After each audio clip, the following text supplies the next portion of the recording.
go here. Okay. Should be. Come on. Turn on this frickin' stream. Oh, there it is. There's the green light. Okay. Hello, everyone. Oh, wait, it's still. I have to be sure. Hello, everybody, and welcome to yet again another Pokemon Randomized Nuzlocke live stream with me, Julz Chan, your host.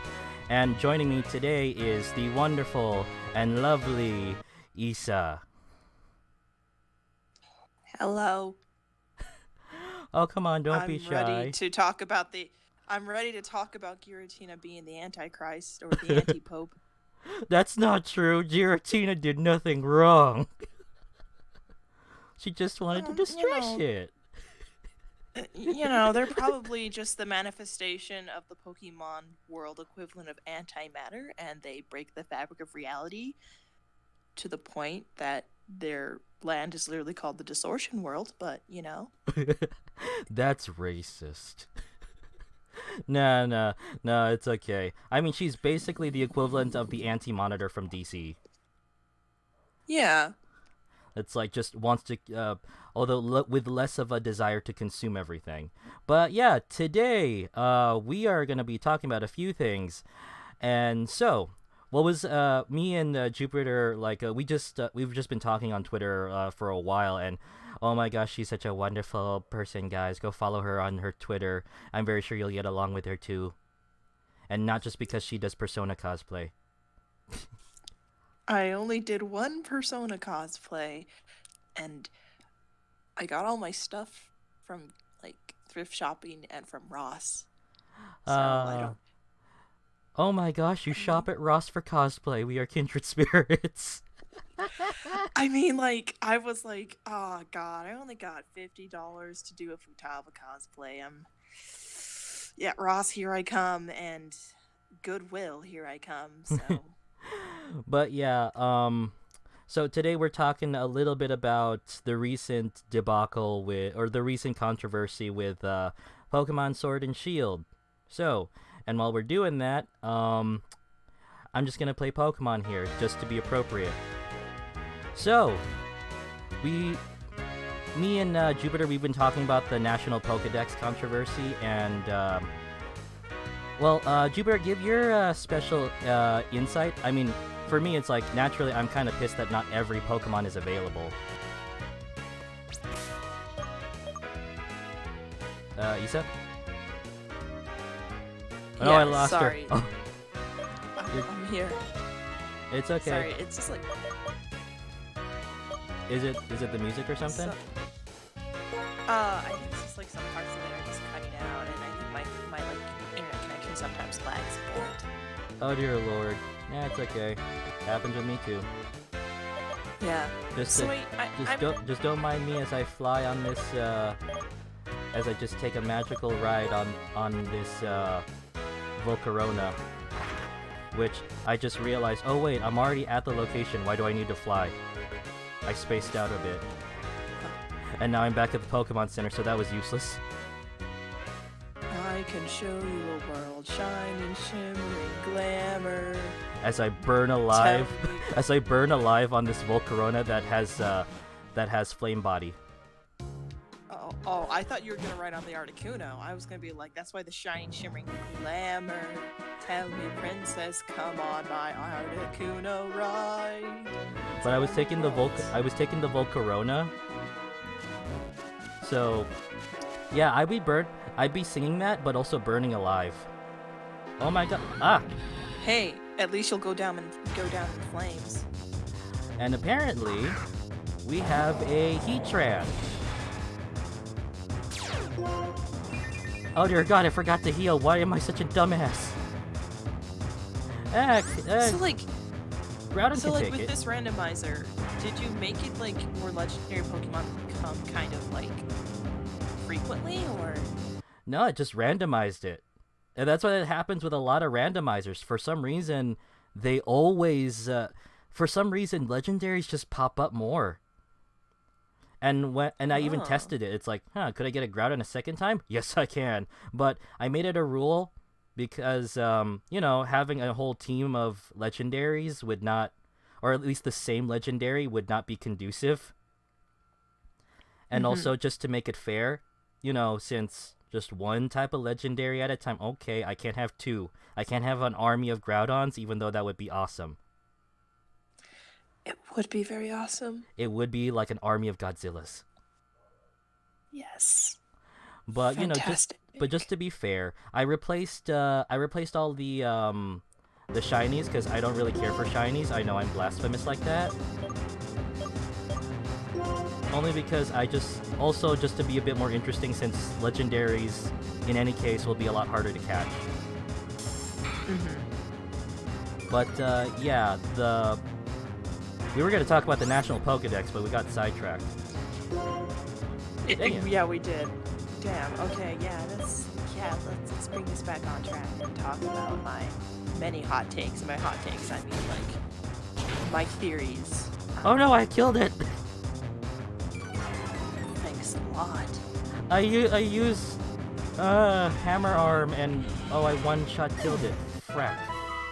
Yeah, because it's steel and fire. I think forgot that's like, about that. Yeah, it's super effective. Oh, Kaiju can learn Earthquake now. Do we want Earthquake? With Mudshot. Replace with Mudshot. That's a good move. Yeah, let's replace. Yeah, do you see that I accidentally put in cut? Accidentally. I just did that because I thought it'd be funny. Oh dear.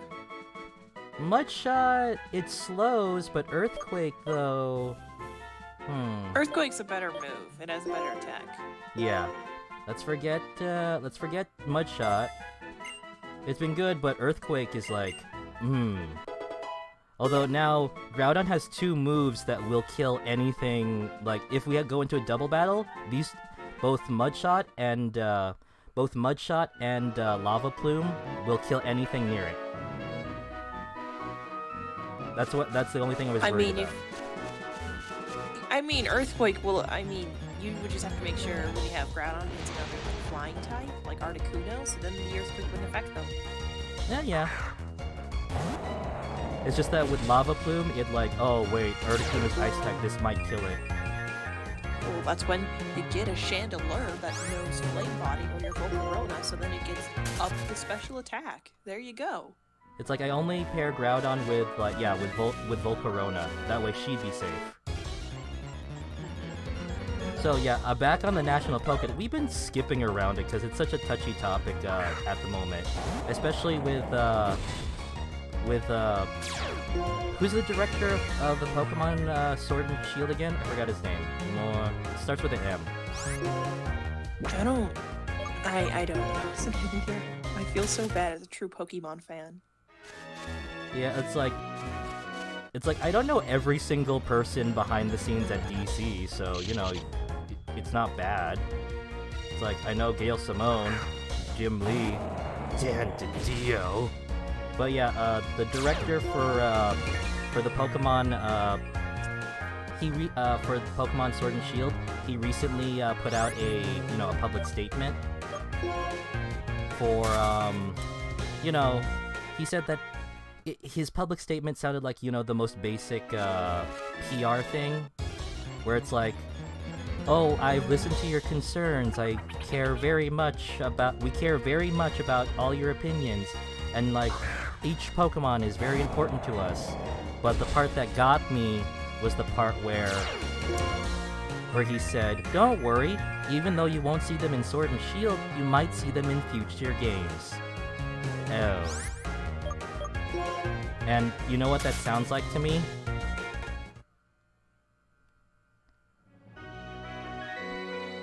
What does it sound like? It sounds like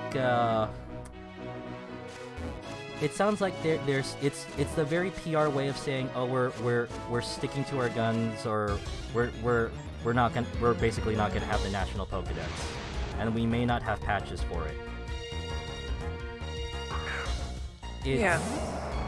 And it's kind of a letdown. It's like, Like, I was excited for Sword and Shield like everyone else, you know, but like everyone else, I would like to have my team around, you know, the team that I've always had. Obviously, it's not always going to be a team of legendaries. That's just for shits and giggles with this one. But, you know, I would like to have my Kingdra, or I would like to have my, you know... Oh, another Heatran! This time I won't kill it. I swear. Holy shit, these just keep coming really common. Mm-hmm. But... Okay, so I looked it up. The director is Shigeru Omori, and then the producer is Junichi Masuda. Let's see. And I think it's Junichi Masuda who's made the comment about it. Yeah, let's see. I think I'll go with Earth. No, would Earthquake kill it? Yes, it would. We'll go with Lava Plume, just to be sure. Like, we're just here to win. Oh, it has Flash Fire. It just... Oh, I just made it stronger. On the brighter news, James Turner's on the artist board for it, and he's the guy who's worked in the Gen 5 regions and helped. Yeah, I really love Gen 4's art design, and he's going to be on it for Sword and Shield, so I am excited for that. I mean, the game looks beautiful, no doubt, of course. So I think on my end, as like a game dev and as a programmer, and I've had some experience working with video game companies, I think you're definitely right. It is obviously a PR move. Masuda is a producer, so he's probably not doing anything about the actual gameplay. But I'm definitely a lot more sympathetic for at least what I'm assuming is going to be like 800 plus Pokemon to design and balance, and that would require constantly looking at, thinking about planning out stats, planning out, okay, what type of archetypes are we going to build these Pokemon based on it, and comparing them to the other, like, 700 Pokemon that are already, that already exist since Gen 7. Right. And how do we basically make sure we don't have, like, duplicates? Because that's been a thing, and I know in like competitive fields is like there is a lot of Pokemon that are just duplicates, and then one's just better than the other because stat wise it has better speed. But there I get that it's like. But there are of course easy ways to fix the whole balancing thing. Like you could just restrict certain Pokemon from being used in competitive play. Like some legendaries are not allowed in competitive play. I think it's not just like competitive play though, it's also like just when you're designing each Pokemon to be accessible for trainers to train, it's just the idea of coming up with any other stats and like in the main game itself, what type of Pokemon when we are starting our journey do we choose. And I think to me it sounds like if they tried doing it, I can kind of get like there is a sense of burnout for them when they try to adapt every single Pokemon, because then it's like every gen they have a new moveset, they create some new Pokemon moves, so then it's like, okay, we got to add in these new Pokemon moves to maybe every single one of these Pokemon in order to make them just as good as the new ones or to update them and stuff like that. So I feel like there's a lot of creative burnout behind it, but I think the problem with this whole drama is the fact as to how secretive the actual production behind this game is. Oh, sorry. And yes. It's just wow. You're almost there. You got it. Get this bread. No, it's just Heatran used Fire Fang, and wow, it nearly killed Volcarona. Oh god. And Volcarona is usually our catcher, so... Oh no, Ancient Power! No! Resist! Resist, my beautiful... There you go. Yay! You did it! But, yeah, I also do agree that, I'm not asking like, they do crunch at the last minute, like a Sonic thing or whatever. But... Yeah. If they would either, at worst delay it, or if like they need patches in the future, it's like I'd be okay with that. It's like I'm totally okay with that. Like if they need more time and obviously redesigning, updating all of these damn it. Try catching it. These models for these models for to update them into the new game. Like that's I totally understand that. But at the moment it sounds like oh dear lord. Why did I forget? Oh no, I don't have a lot of Ultra Balls. We'll just keep chucking Great Balls. But anyway, I understand. It's like, we don't want to put them through crunch, because crunch time is terrible for game devs. Terrible in any industry. Yeah. No! You got this, I believe in you. Well, it just killed Volcro. No. Just have Groudon be your tank, and you just keep chucking those Pokeballs. Yeah, because Groudon could be able to... Kaiju can take it. But yeah, I totally understand, if they need time to update each one, then it's totally fine. It's just... Yeah, all of it is just so vague at the moment. It's like, you could just say it's a technical problem. You could just say we need more time. We don't want to burn anyone out. Yeah. We actually do... Because that's always been a Nintendo thing. Back when Kojima was still alive, God rest his soul, he actually... Oh wow, that was big. Why does this Heatran hurt so much? But yeah, I totally understand. If it's a crunch issue, then fine. We'll be willing to wait. But at the moment, it feels like we discussed this before. The vagueness of Nintendo, of Game Freak right now, it's like, it's not helping. It's like, why don't you just say it's a technical issue? Why don't you just say that, we're working on it, or we just need to update everything, just come outright and say it. The more corporate vagary, the more people feel skeptical, And yeah, and in the interview, they did the staff did mention. I think they're like, oh yeah, we knew eventually that we would be at a point in a video game where we couldn't do every single Pokemon, and I think Sword and Shield is the place where we start. And it's maybe, and I think I definitely agree. There's something. I think I'm a lot more we should be a lot more open about the game production and development of video games.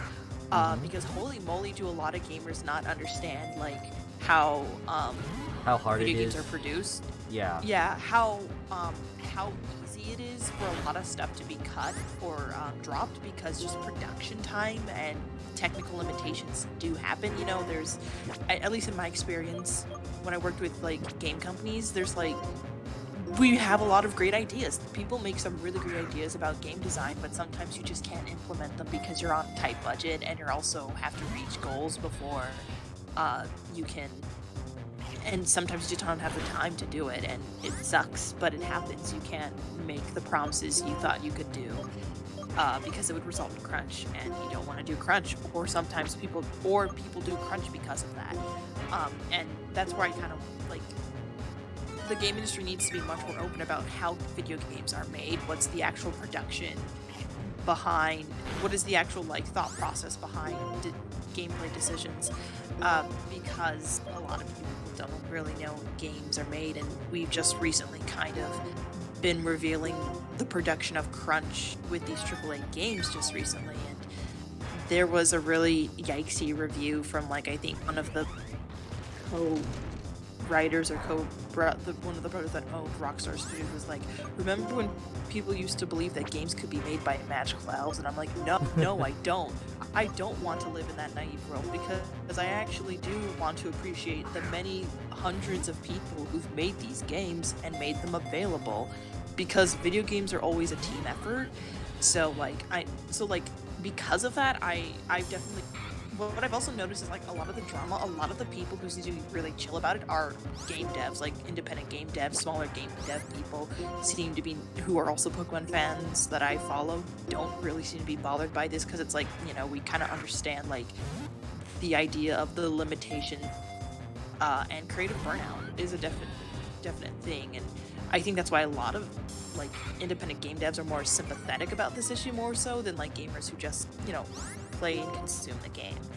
But I like, and that's why I think like there's this disconnect between the perception of how a game is made and the actual work, seeing the actual people who make the game and understanding the work they do, versus, you know, people who just play the game and buy it. And I think just the game industry just needs to be much more open about like, hey, here's how we make this stuff, because this is, I mean, one, it would be educational, and I would love to learn like the trade secrets of stuff, because it would be great to learn, and like it would just like help us appreciate more about the people who work on these games. And I think the vagueness of it just doesn't work. Like it that's where this whole backlash is coming from, because no one really knows how these Pokemon games are made that well or that concise. It's like, right, it's unlike with a TV show where it's like certain ideas get scrapped for one reason, like either the writer is just that lazy, you know, or there really is no barriers to entry. Video games are a little bit more technically, there's a lot more tech involved with video games, obviously, and sometimes things are going to be, not everything's going to go through because there's a lot of design put into it. Yeah, and just trying to appease investors and reaching deadlines and showing them the promises that you know, in order to make sure you get that funding, is also a big thing.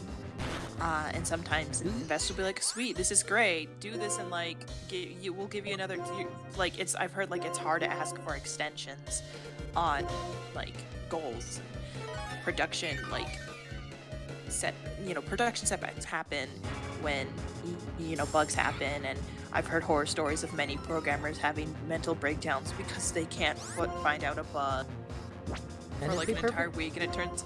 And it'd be perfectly fine if we just had to, you know, wait for it, you know? Like, okay, I'm just gonna whittle this thing down with cut. Yeah, and I know that Nintendo's pretty chill with waiting for it, because like there's been recent articles about Nintendo's like stock value dropping because like they delay stuff. They don't like entirely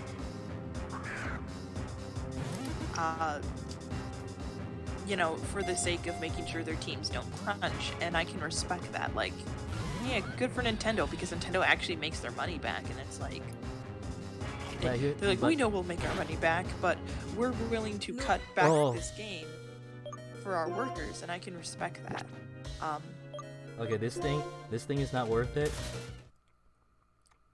This Heatran? Yeah, it's not worth it. Like we were here to find Satan. Heatran is like, actually, considering that it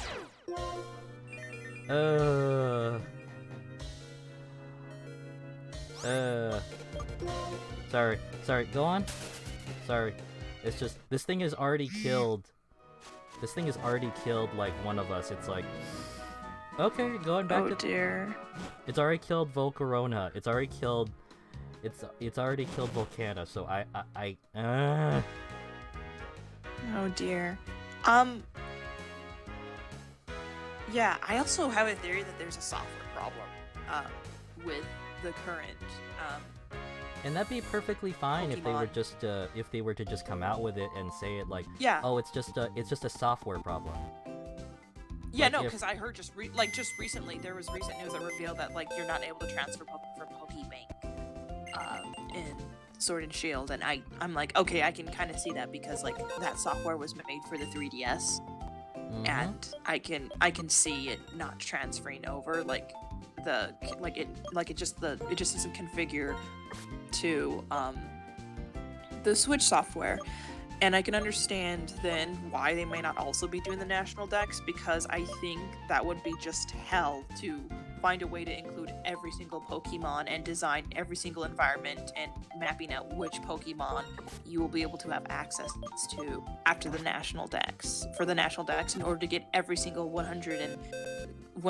800 plus Pokemon, because like, let's be real, when you're doing the national dex from like the previous generations, you're most likely transferring them from older games more so than finding them in the actual games, like Gen 5. Oh boy, Gen 5 had like a pretty bad like transferring system from like transferring Pokemon from Diamond and Pearl, but at least you're able to transfer them after you finish the game. But Sword and Shield doesn't really have that options now, so I can also see why they're limiting their roster if you can't have every single access to Pokemon, or you can't transfer Pokemon from previous generations. Yeah, there would be a lot of Oh, sorry. I was just you can keep going. But yeah, it's kind of sad, considering that, you know, a lot of us really would like to have the starter, the team that we would normally have, you know, since with a lot of Poke fans, it's like, it's a very personalized RPG. And, you know, we would like to have the Pokemon we've had ever since. I'm not trying to sound like, you know, I'm resistant to change or anything. And also, obviously, we're going to be using, like, all of the new stuff. I mean, look at the popularity for Wooloo and Dynamax, you know? Yeah, and Corviknight, like, hell yeah. How do you spell retirement again? I think it's Retirement.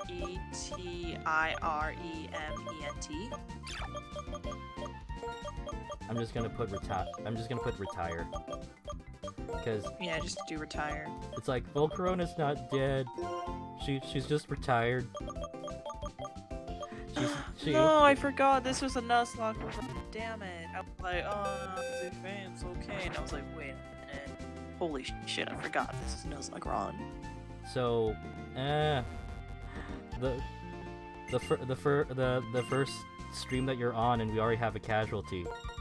Don't worry, I don't blame you. I don't blame you, dude. I don't blame you. Damn you, Risa. Yeah, damn me. I'm a damn delight.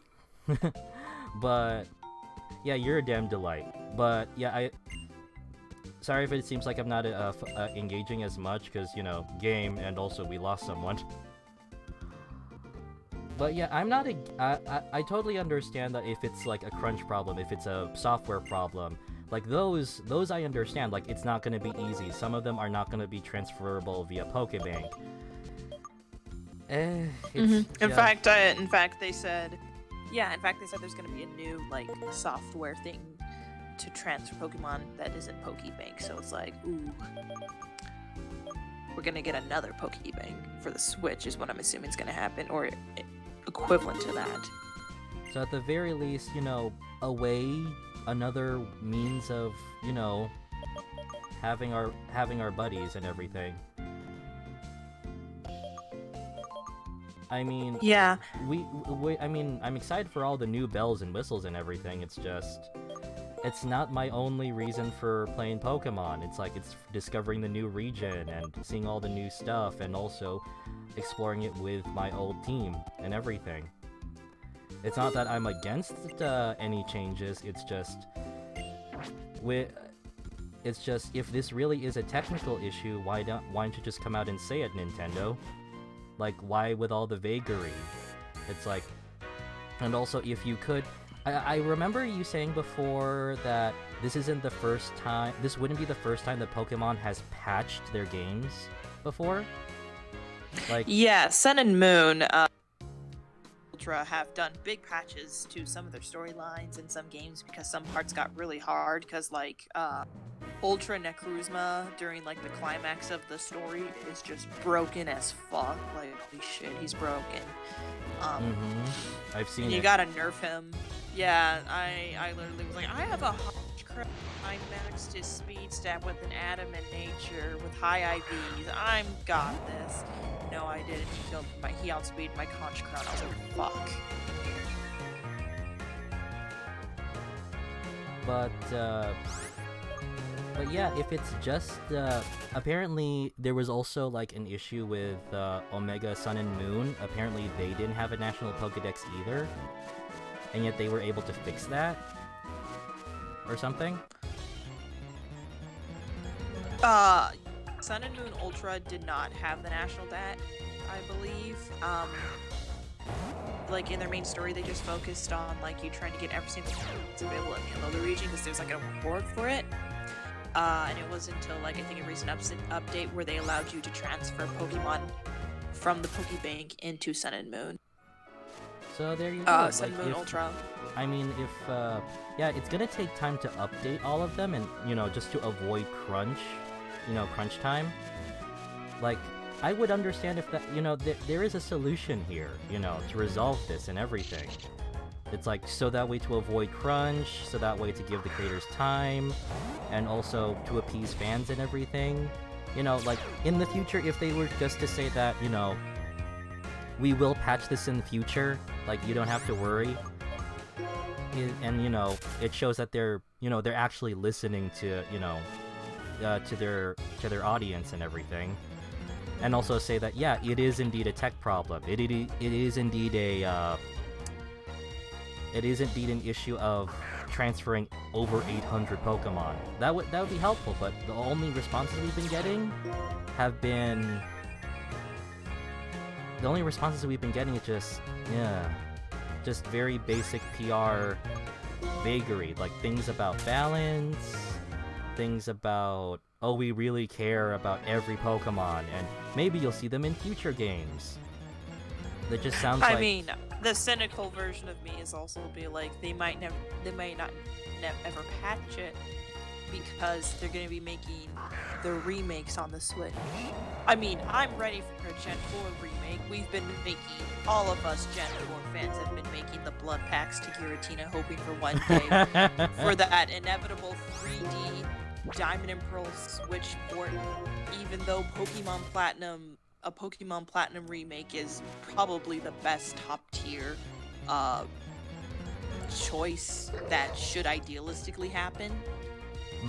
But it cash grab, so it's going to be Diamond and Pearl again, probably, with maybe Platinum implemented, even though Platinum has a way better story. It's a whole other conversation that I can write essays about. But, yeah, there could be a little bit of cynicism there that it's also for this fact of investing more into the remakes for Pokemon. Yeah. And at this point, I'm assuming the next Gen 4, because at this point, they literally remade Kanto. We have Alpha Sapphire and Omega Ruby. We just need, like, Lustrous Pearl and Dazzling Diamond. No, Perfect Pearl and Dazzling Diamond. There it is. But yeah, it's like, I understand that there's obviously a technical issue with this whole situation. But I don't think that the fans are completely wrong, for wanting to have their lineup, to have their own personalized lineup and everything. But obviously, we're willing to wait, like, just have a solution or have like a direct statement, like, oh, we can patch this or something, or we just want to avoid crunch and everything, and it's not that easy. But no, it's just the way that Nintendo is handling it is not helping. I was willing to give them the benefit of the doubt. I mean, I'm still disappointed, that we may not get we won't get everybody, but I can still understand. I'm still pissed. I mean, I'll still get the game and everything, but I mean, same here. I mean, but still, Nintendo, we know what you can do. There is a fix to this. Like, there are obvious fixes to this. Like, you've done it before. And if you need more time, then great. I'm willing to give you that time. Like, we're all willing to give you that time. Yeah, I think it might be the pressure of their producers as well, where they're like, and their distributors of like, you need to come out with a new game every year. Game Freak, we need new Pokemon every year. Yeah, Game Freak, That's a deal now.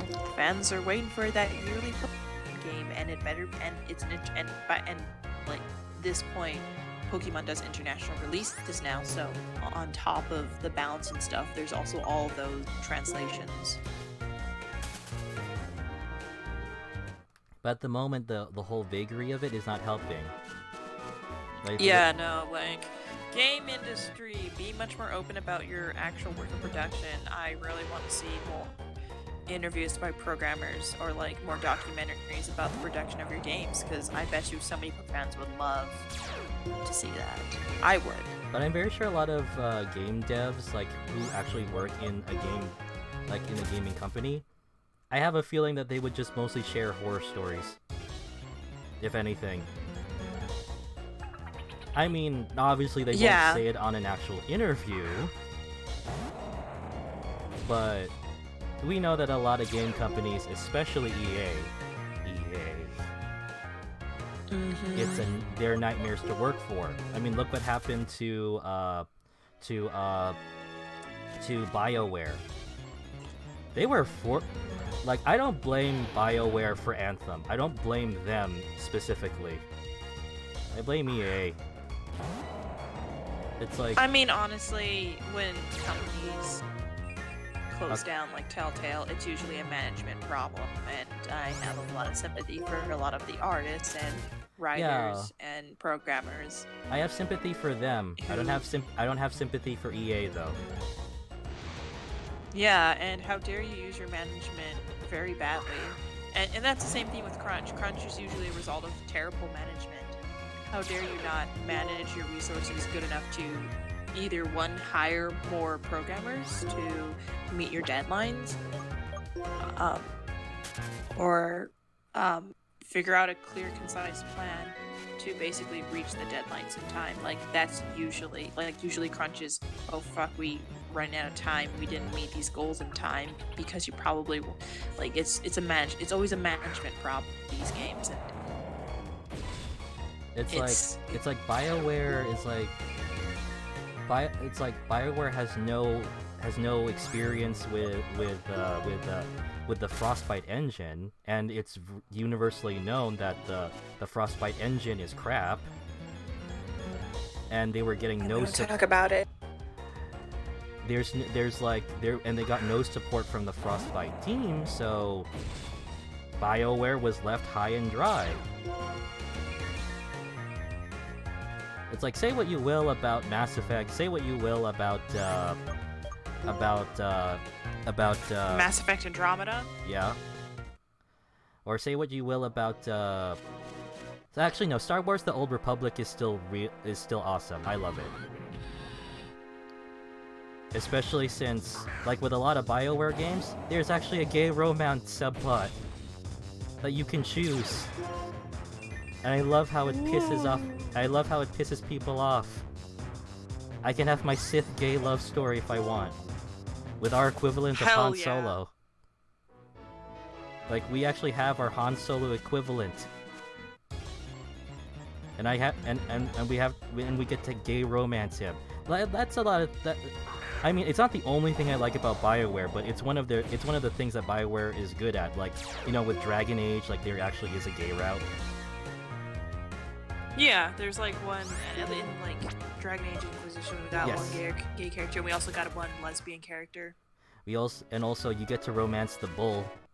You get to romance the bull. But yeah, the thing with the National Pokédex, like, yeah, I do have sympathy for the creators and everything. I do have for all of the developers. But the way that Nintendo is handling it right now, you know, like, this is just one big PR nightmare at the moment. Where are you, Jerry? Yeah, I do like the joke about that whole Twitter tag that's like Pokemon in 5 minutes, where everyone is making fun of that one shitty, like, ignorant gamer that's like, it'll just take 5 minutes to, like, transfer a Pokemon into the game, and then people are like making fun of and making 5-minute Pokemon. I just think that's really hilarious.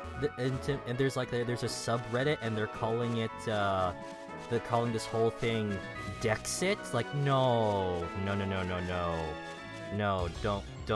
don't compare, don't even try that, guys. No.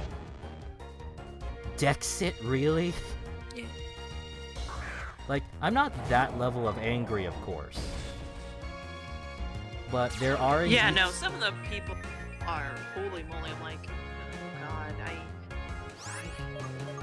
I always like to, like, I mean, my relationship with, like, Pokemon is that, like, I usually consider each of my games, like, a one-off, different story, different characters, so I have a different team all the time. And I always like to reset my games because I like to play the stories again, so it's like... But obviously, you know... It's an adventure. Yeah, it's like everyone's own personalized adventure, and that's the beauty of Pokemon. And it's like... There are solutions, Nintendo. And also your PR nightmare is not helping. It's like, just communicate better with your fans, you know? Stop with the whole talk about balance, and, you know, whenever someone asks you about patches, you just walk around it. You walk around the conversation. So, we've been talking about this topic for over 30 minutes. Damn, Heatrans, you killed... It's like, I'm not gonna bother with you. It's gonna be like the shaman thing all over again when you killed Fat Grandma. You put Fat Grandma in retirement, right? She's not dead, right? She didn't release.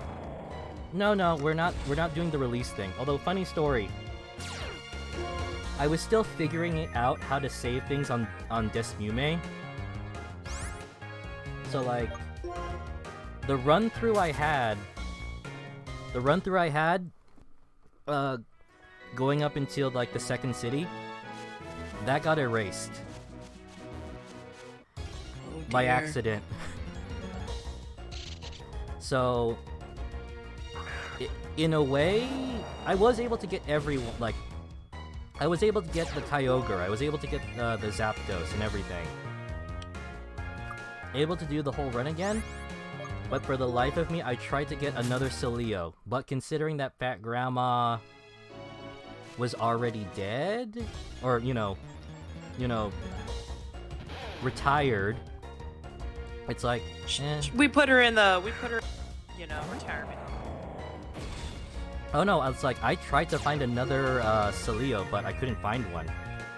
Like, it took forever to find specifically a female Celio. It took me forever, so I just gave up. It's like, I've been sitting here for 5 hours, it's not working.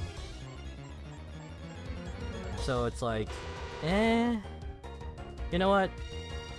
Let's have an alternate timeline or thing or whatever. It's like, Fat Grandma should not have died in our care. We don't just... It's like, It's like, what's better than laying Fat Grandma to rest? Making it so that way we never met Fat Grandma to begin with. No.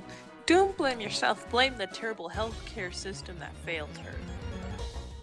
That's kind of weird, considering that the healthcare system in Pokemon is like, you just take your Pokemon to the Pokemon Center and you heal them. That's it. I mean, there's arguments where we can argue that socialist paradise with its healthcare system. Yeah, you could just go walk in. And even when they visited a regular people hospital, remember that? He didn't charge them at all. Yeah, so it's like, okay, so they have like universal healthcare system going on here that I am envious about, because I'm just like, man, what I do to walk into a hospital and be like, guys, I feel really sick, I don't know what it is, like, I have an apple shoved down my throat, like what Pikachu did. Yeah. So and like the dude got shocked too. It's like, you're not charging us anything? Okay. I mean, technically he did use them as free labor. You know, when the Pokemon Center was overflown and they had to use a normal hospital. Yeah, I mean, they quote-unquote volunteered, but still. Yeah, they didn't have to pay jack squat. So it's like, are the Pokemon Centers and the hospitals paid for? Dang, the Elite I Four mean- run this world like a lot better than the than our I own. mean, the police force is almost non-existent as well. In the world, like Officer Jenny does jack shit. The actual police force in these games don't carry guns. They Well, only then have again, it's flashlights like- and batons. Then again, it's like when you have access to like Rowlets, like, do you need a gun? You know, I think this is where Unova region actually deviates from being New York. Its police force doesn't seem to be corrupt. What a shock! Man, Pokemon is a fantastical world. But then again, Free healthcare. It's like cops don't necessarily carry guns; they carry flamethrowers instead. I mean, when it's nighttime, the police force does challenge you to a battle, but it's only a Pokemon battle. Does it count as police brutality if I beat them? But technically, I'm beating up their Pokemon, not them. Are they picking on you because you were on your curfew? Like, I think that's a concern there. Like, they the first thing they do is challenge you to a Pokemon battle, not like escort you because you're a kid. Excuse me, sir. You seem to be walking around with a legendary. Are you up to no good?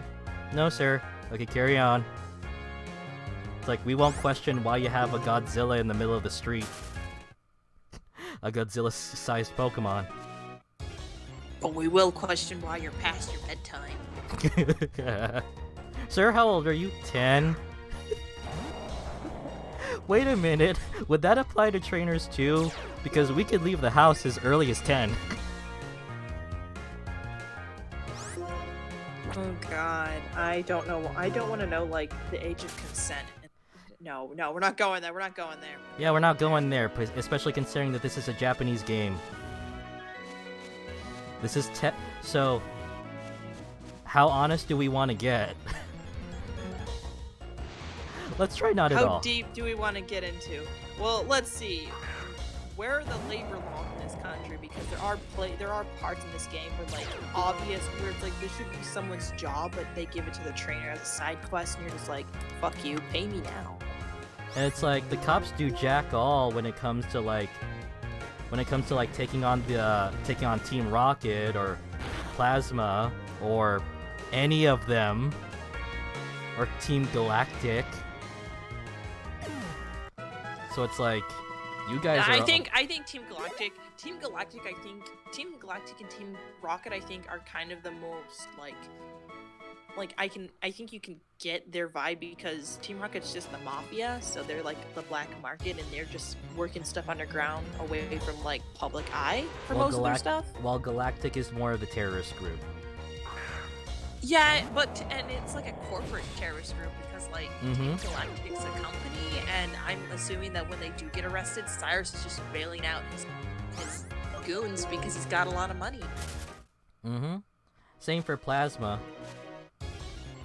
who is, just Where did Giedis get all that money? Why does he have a castle?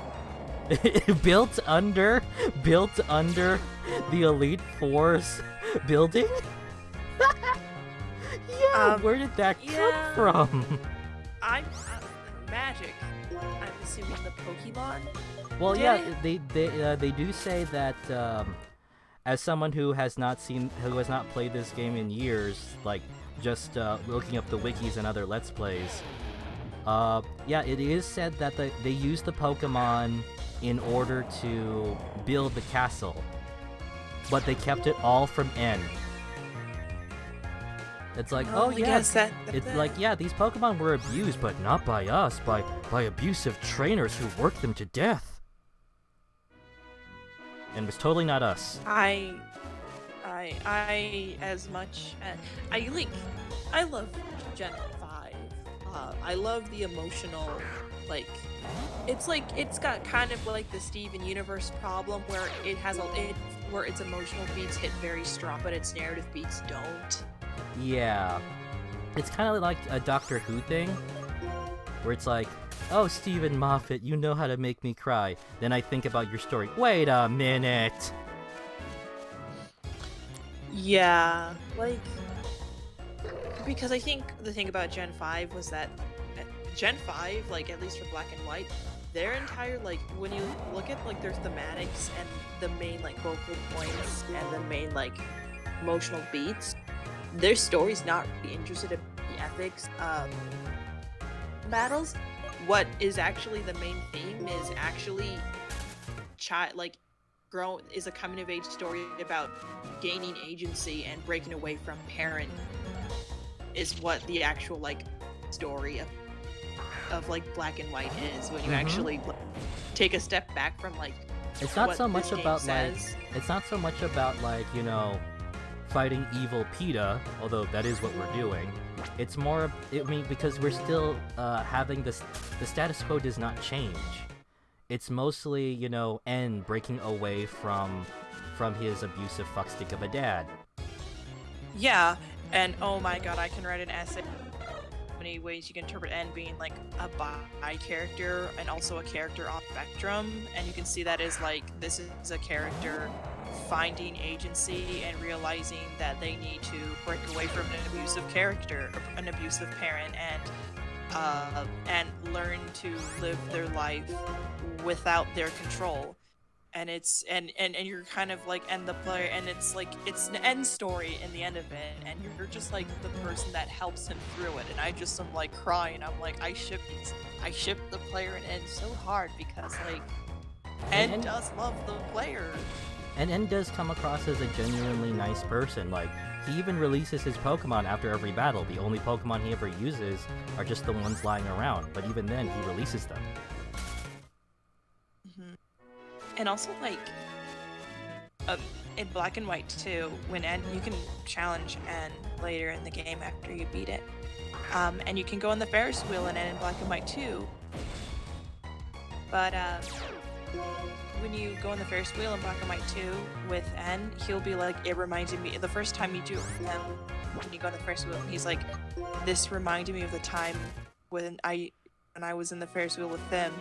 Sorry, I need a moment to be alone. And he's just, and you can tell he's clearly upset. He's sad. He misses the player. And like literally in the end of the game, he's like, I'm going to, there's also a chance where you go to like the, I think, Dragon Spiral Tower and you can rematch N, and the first time you rematch him, he's gonna be like, I want to find the trainer and I want to tell them how I feel, and you're just like, aww, this is a character who just loves the player. And what's even sad is when you go to like to the hometown of the player from the first game, White, and you go to the house as Black and White 2 protagonists, the mother will be like, oh sweetie, did you find your friend? I'm glad you're back. Oh, sorry, you reminded me of my child. I'm like, player's looking for N. That's why you're not in the region. I'm like, that's so I'm just like, this sad story about two star-crossed lovers that through irony can't find each other. So damn you, game mechanics. Yep. They're like, God, N was the first OP character, first OP bi character. Let's be real, he's bi. It's canon. N's bi. It's not. I mean, as canon as LGBT representation can be these days.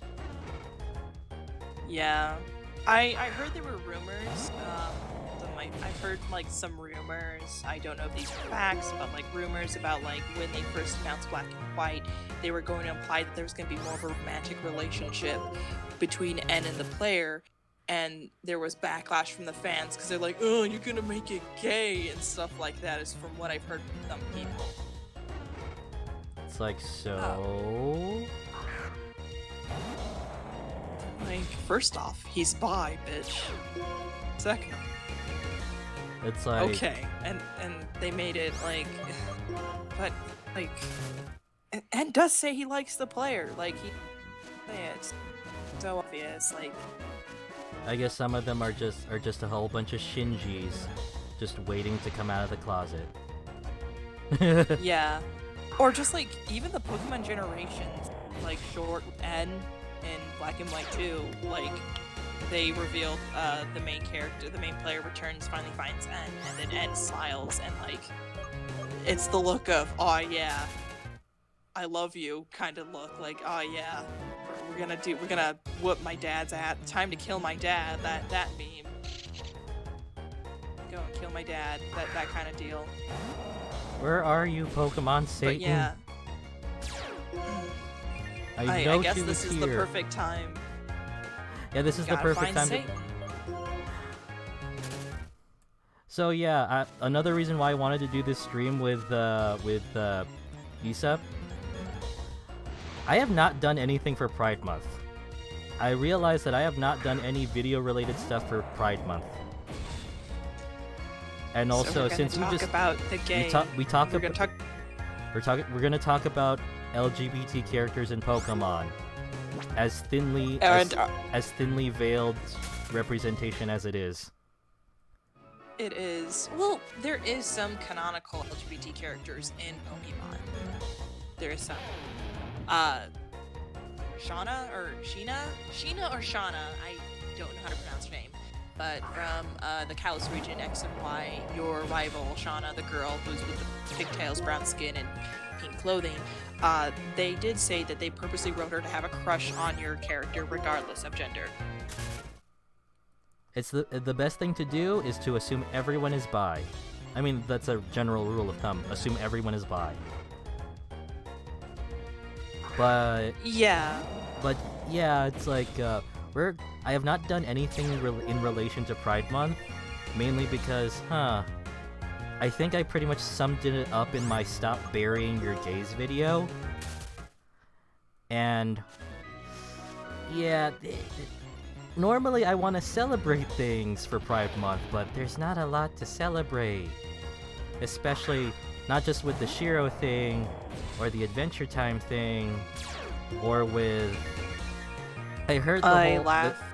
What was that new CGI cartoon?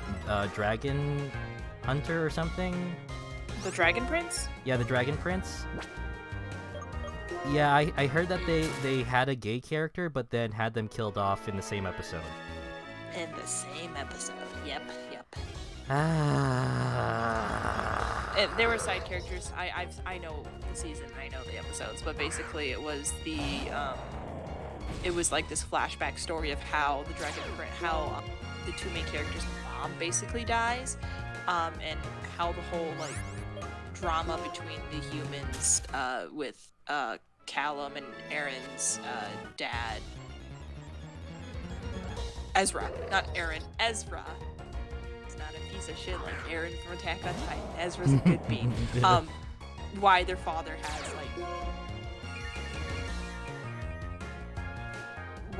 has problems with the Dragon Prince.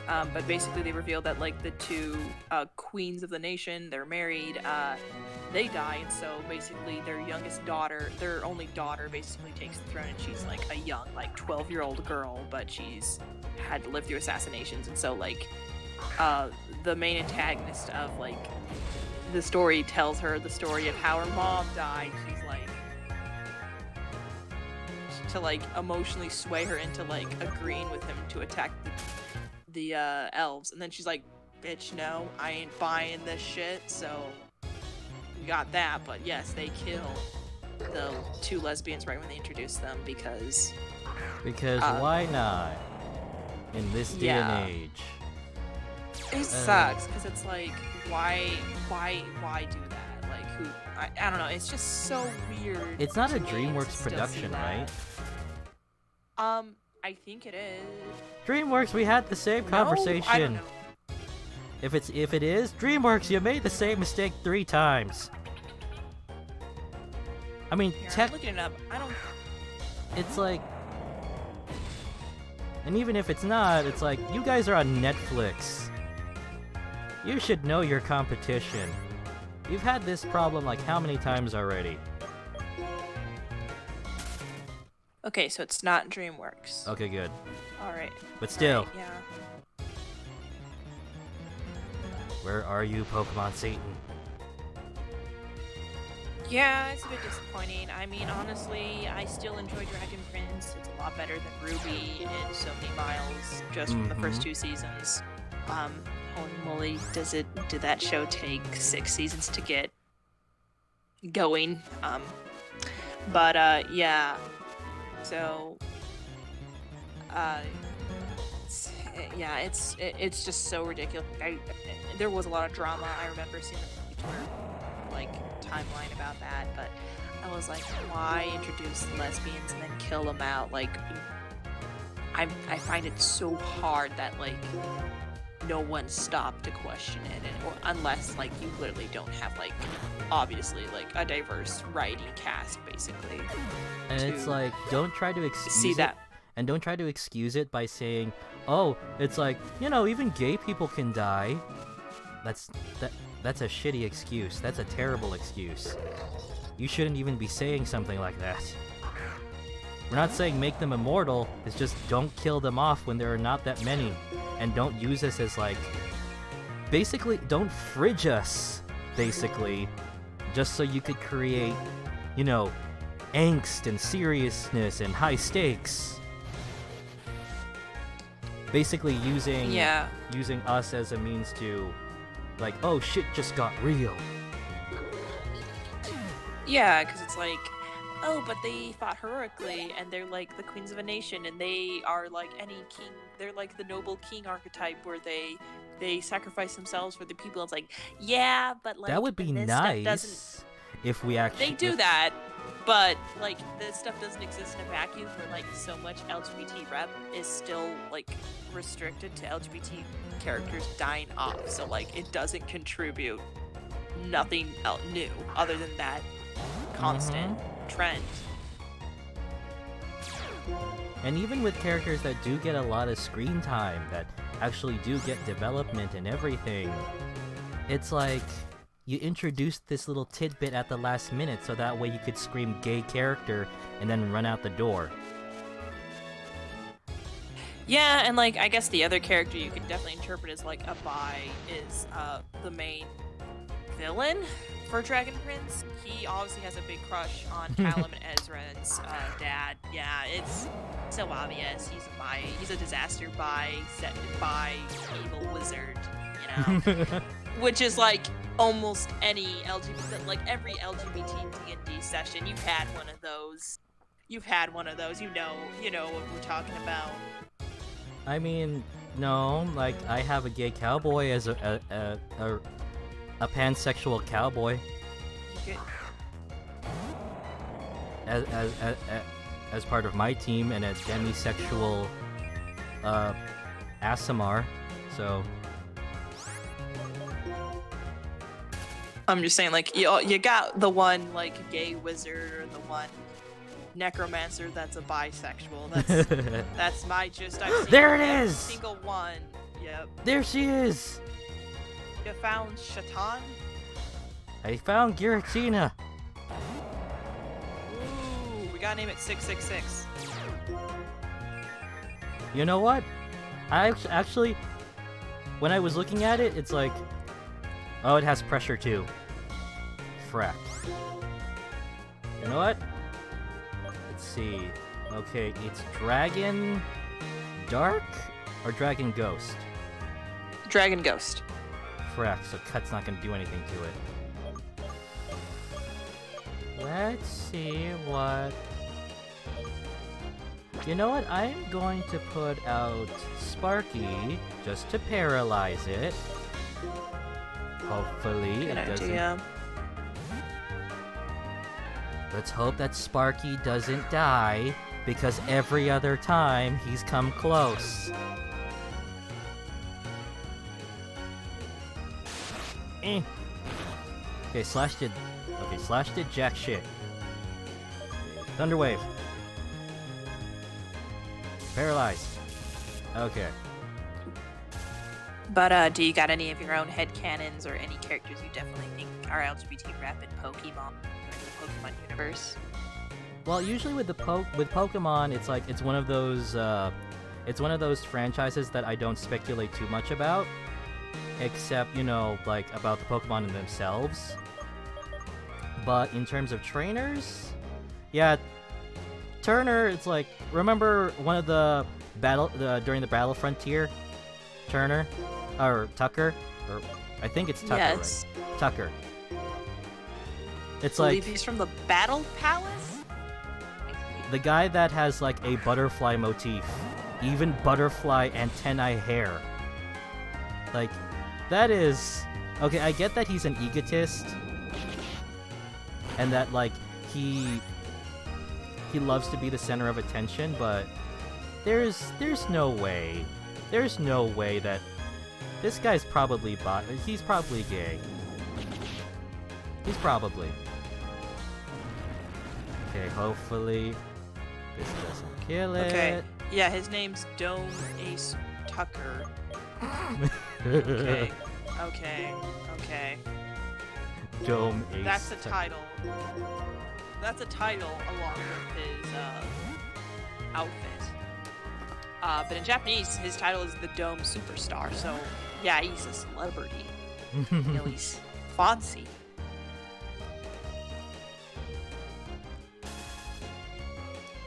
You can't escape, Giratina. You are paralyzed. We're gonna have Giratina replace.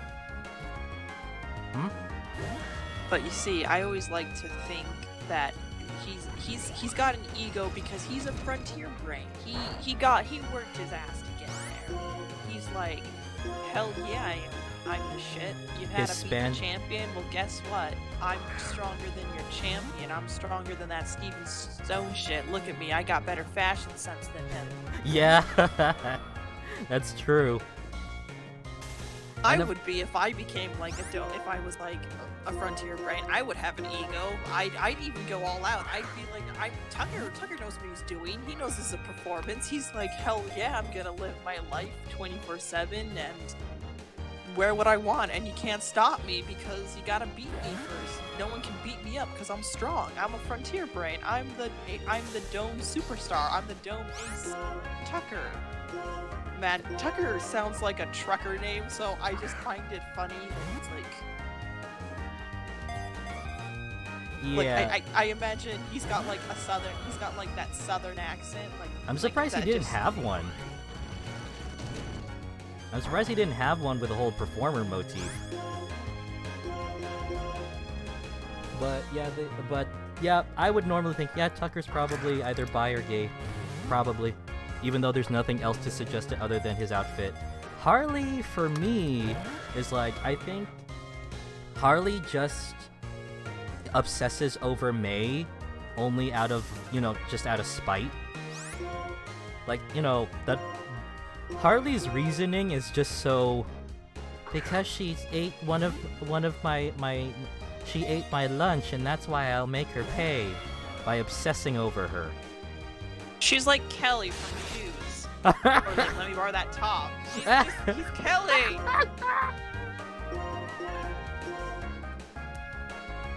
I'll get back at you by obsessing over you and embarrassing you.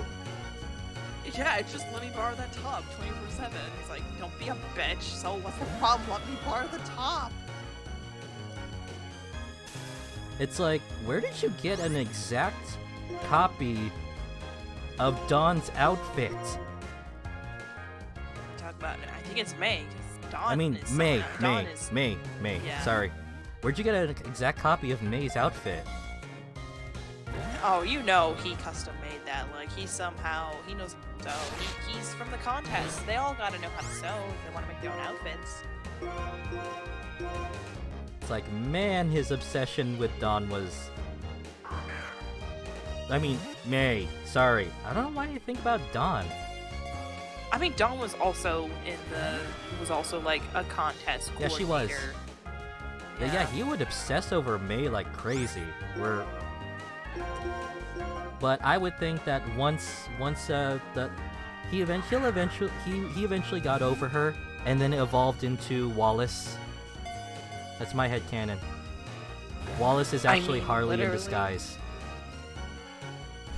Wallace. So then Wallace in the anime is like is a future version of Harley that went back in time to be like, you know what, I'm a piece of shit. I was a piece of shit boy who couldn't solve about his sexuality and didn't have his nice shit together. So I'm gonna go back in time and to compensate for being a piece of shit. I'm gonna be a better influence to all the coordinators. Is what I'm assuming. Because when I look at Wallace, it's like, Harley? Did you update your wardrobe? That's what I thought. Yeah. The weird thing is, like, I don't think Wallace appears in the Hoenn region because by that point Emerald came out and Juan replaces Wallace. So they battled Juan, but I don't think they showed Wallace in the Hoenn region. So you know what? You can make that connection that it's just Harley became Wallace. Because I think you meet Wallace in the Sinnoh region. And there's another one. Who's part of the new Alolan cast at the moment? It's I forgot her name. I forgot her name.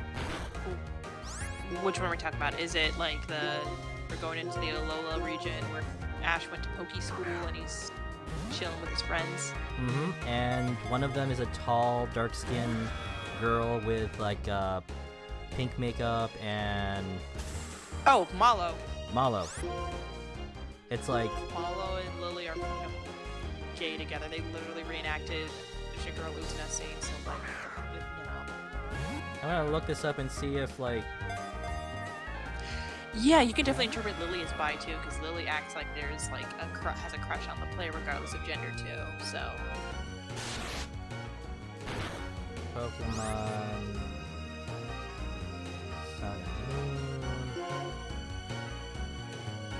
No, I was thinking of tall, dark skin. Oh, Olivia! Yeah, Olivia. I've only been watching snippets of the Sun and Moon anime for a while. It's a good anime. It is. I really like it. So beautiful. Like, I am blown away by that. Like, I'm fine with the style change because it made it easier for the animators to animate, and it's just amazing how much about I forgot what it's called, the animation techniques. There's a lot of it just flows really great, and it's just great. It's a great style I enjoy, and I hope they continue it for later generations. How many Pokeballs would it take to use a timer ball? Here, let me fucking look up. Because I've already gotten through like half my Pokeballs trying to catch this thing. Alright, I'm looking it up right now. Catch rate for the timer.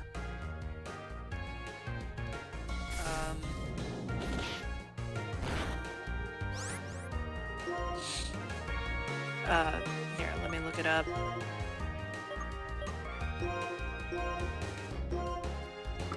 But yeah, Olivia, we discussed this before yesterday. It's like, Olivia has made references to the fact that she is interested in girls. Or like, she's not interested in guys. Okay, it takes 10 passes to get the max. Oh, I could just use this now.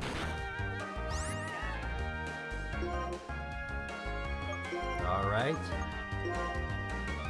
Timer ball.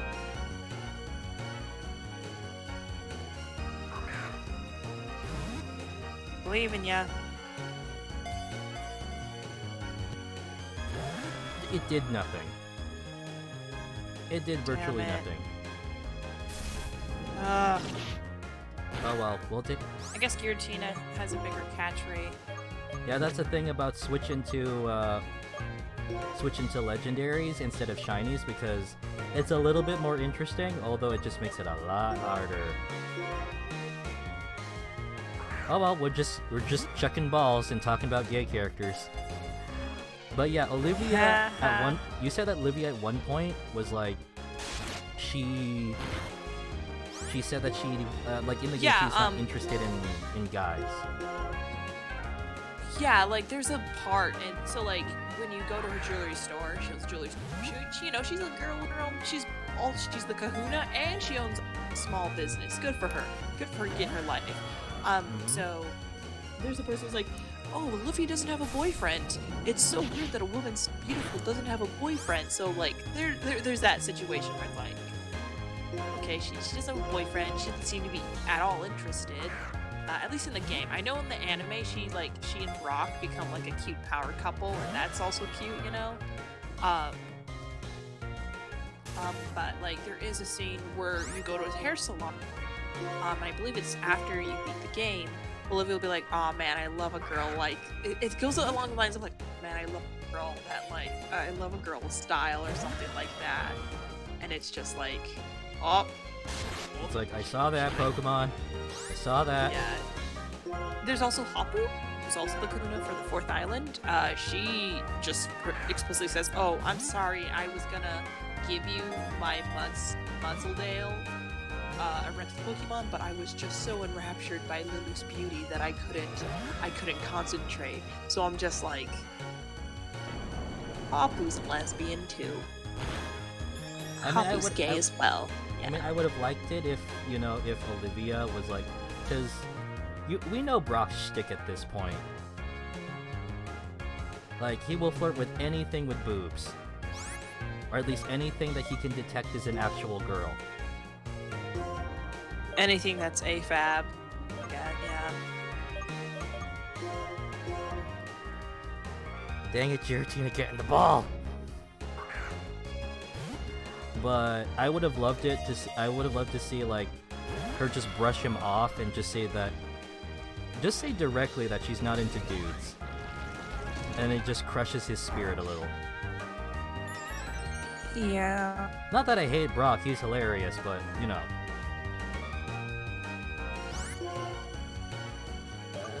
Must heal. Dang it, Pokemon Satan, we just want to be your friend. But yeah, that's all we got in terms of like who would I think are bisexual characters or gay characters in Pokemon. It's like, who am I missing? They're like, I'm trying to think like what are other.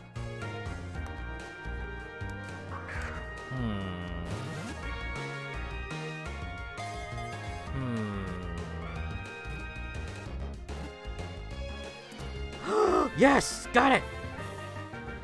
We got Satan! We got Giratina! Giratina, the renegade Pokemon. It was banished for its violence.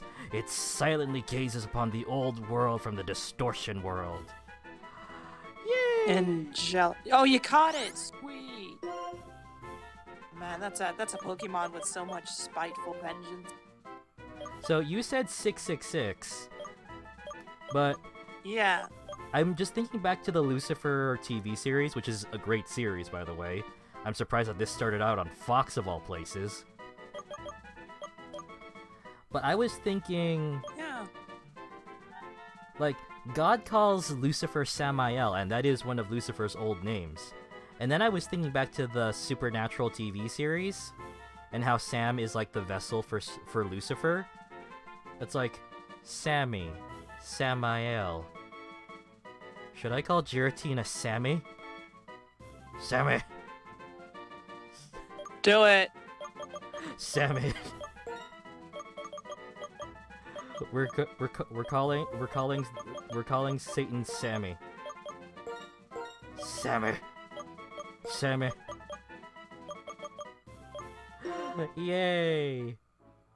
We are adding you. Oh, Volcarona, rest in peace. Speaking of which, we have Satan now. Yeah, Volcarona was the only non-legendary in our team, so whoops. So, yeah, in terms of LGBT representation in Pokemon, it's sort of there, but kind of like an early, like a 2000s Marvel or DC comic kind of there, where it's like it's sort of there, it's implicated, but not really there. Yeah, like there are. I have so many headcanons. Like, yeah, well, gay because it's like literally an Alpha Moon, Alpha Sapphire, and Omega Ruby. A scene when you battle him where it cuts to his ass. There's an ass shot of him. So I'm like, gay, nice, fun, gay. He's going to the Pokemon, buying everyone drinks on the house. He's the champion of Hoenn, so he's like, hey guys, drinks on the house, yeah, like that. Do that because he's got money. He's like, hell yeah, I can give away $100 tip to my friends now. Kind of is what I get from. Like, I'm just. There's also like a bunch of NPCs in Pokemon that you can also interpret as being like gay as well. Yeah, but that's just NPCs. I think we kind of live in an era where it's like, we should stop settling for NPCs at this point, or side characters, or character deaths with LGBT characters. I think the time for that is like we should be done with that by now. It's like, yeah, it's like we could do so much more. I mean, Loud House was able to have like two girls just be in a relationship. It's like just not necessarily say girlfriend or relationship, but actually call it a date and have them, I posted about this before, they actually blush at each other. They actually say that they want to explore new things together. It's like, that's not so hard. It's not difficult, and it's not with a side character. It's not. It's... Ooh, I got one more headcanon. I headcanon Ilma's binary. A lot of people refer to them with they, them pronouns. It's the only time they get referred to as a he is with their parents. Okay, I'm going to give Sammy the XP share because she's kind of like seven levels below everyone else. Yeah, you gotta buff them up. Just, oh wait, I was gonna be like, just go Dino hunting. I was like, wait, you got a randomizer. I mean, there is a glitch in here where it's like, there's a breeder, I forgot his name, and where it's like, wait, we can keep challenging you? Holy shit, we can keep beating you up for $3,000. It's like, wow. Like, a person that I can constantly go and beat up. We're terrible people. Okay, now that we have gotten Satan, we've gotten Sanemi, we are at Driftvale Bridge. It's like, this person doesn't want to talk to me. Sometimes above the bridge, you can see the shadows of birds, right? Their feathers drift to the ground here. When you try to pick them up, occasionally you'll run into a Pokemon. Okay. I'm not gonna lie, I do like some mechanics with the whole like rustling bushes and the rustling water. Yeah, that one. And the tall grass. Yeah, and the whole feather thing. Like, those are really good. Oh, that's just the those are really nice touches, and I love Ducklet. That's actually a pretty good Pokemon. Swana's pretty good. Swana's really good. Like, I have a Swana, and that's my baby. His name's Odette, but I love him so much. I'm a proud swan mother. The ugly duckling that turns into a swan. Ducklet's not even that ugly. It's adorable. It is adorable. I do not see any feathers on the ground, so we're just gonna skip this. Hey, you kid. You raised a Charizard? Or no, he says he's never raised one. Okay. It's like, normally if he said, I've raised Charizards. Oh, found a Cleverwing. Okay, that's nice. But yeah, normally it's like, oh, he raised a Charizard? Resist Wing. He raised a Charizard? Oh, that's cute. What do you think, Groudon? Lol. Okay. So since it's randomized... Oh, it's still a flying type. Swoobats. Do I want to catch the Swoobat? It's the bat with the heart shape on its nose. They're kind of cute, but like... like And Swoobat's not as powerful as Swanna. Like, yeah, we'll just say no to the Swoobat. yeah, I mean, personally, I got a Siglif personally. I get a Siglif because that has what magic guard, and that's an OP ability.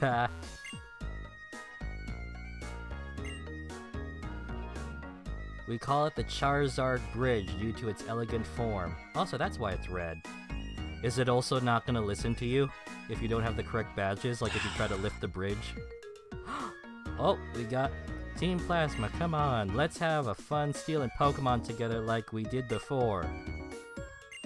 I can't, I learned the hard way that stealing from others is wrong. Did you really need to join an evil organization and then fail to learn that stealing is wrong? You need to think about your life choices. Yeah, you gotta realize that you're the real hypocrite, Zello. Oh, come on, it's too late to start acting all goody two-shoes now. So from what I understand, with Team Plasma, the knight-looking ones are the more respectable types, while the ones in black are more like the grunts sort of thing. Yeah, the black ones are still working Geodis, while the knights, the Team Plasma Knights are more about like those are the disbanded ones that are like, okay, we gotta like fix the issues we right now because we caused some damage. We should try and fix the damage we caused and the trauma we caused. So let's try and become better people and do what we promised and make the world a better place for people and Pokemon. Yeah, let's not let's not force everybody to release their which I don't even think. How would you even do that? How would you even yeah, you become the champion. You have N become the champion, and you'd have everyone release their Pokemon or something. Well, from what I'm assuming, it was that he would basically pressure people to release them because he's got the legendary Pokemon from your mythology. Because he's the hero. He's like the destined hero. So then it's like, oh fuck, if he's the destined hero, pure of heart, he's telling me I should release my Pokemon, and he's got a Zekrom/Reshiram. Well, I can't compete. I mean, look at that thing. It's gonna eat me. It's an electric. Is what I get from it. It's electric dragon, right? Zekrom is. I mean, Reshiram is technically the better Pokemon because. I mean, both stat-wise, because I don't know why you would give Zekrom an attack-heavy stat when all of its electric moves are special attack, but you know. Mm-hmm. Please people don't understand our just cause. Don't they call you a villain who was plotting world domination? Even though you quit Team Plasma, people still really cold to you, right? So you might as well just steal Pokemon with us and take over the world. Wow, so transparent about their evil. Yeah, Black and White 2's got like the weaker plot in comparison to Black and White, but it many good effects. Really good cutscene. And Team Plasma's king? What a joke! He's nothing more than a traitor. Hey, say that with this stormtrooper helmet.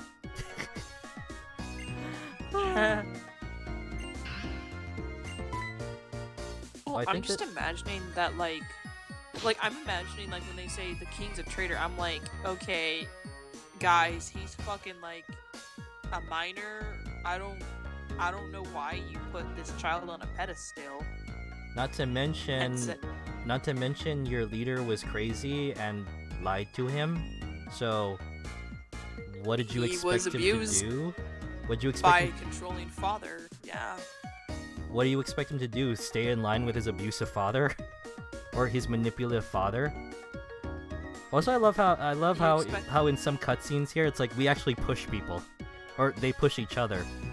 It's like fighting, but outside of Pokemon battles. I mean, in Black and White, you're literally hit the wall and slowly come down when you're going through Skyless cannons. Like when you get to her, That was fun. hilarious. That was holy so shit. fun.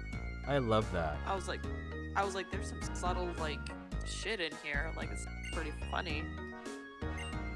Man, I can't wait for the crisp 3D remake, black and white. That's gonna be fucking. Also, like,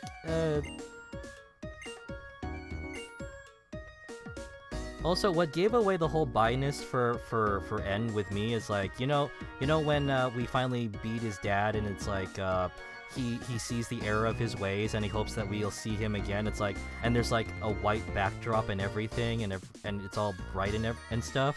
It's like, are we having an emotional moment?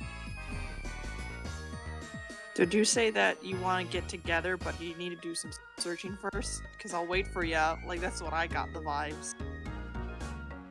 Okay, forgot what city this was. Yeah, you're in Dirtvale City. Oh yeah, Dirtvale City. The One gym leader with, is Clay. He is currently in the middle of something. In the middle, please come back later. Well, where is he? So I can Clay. bother him.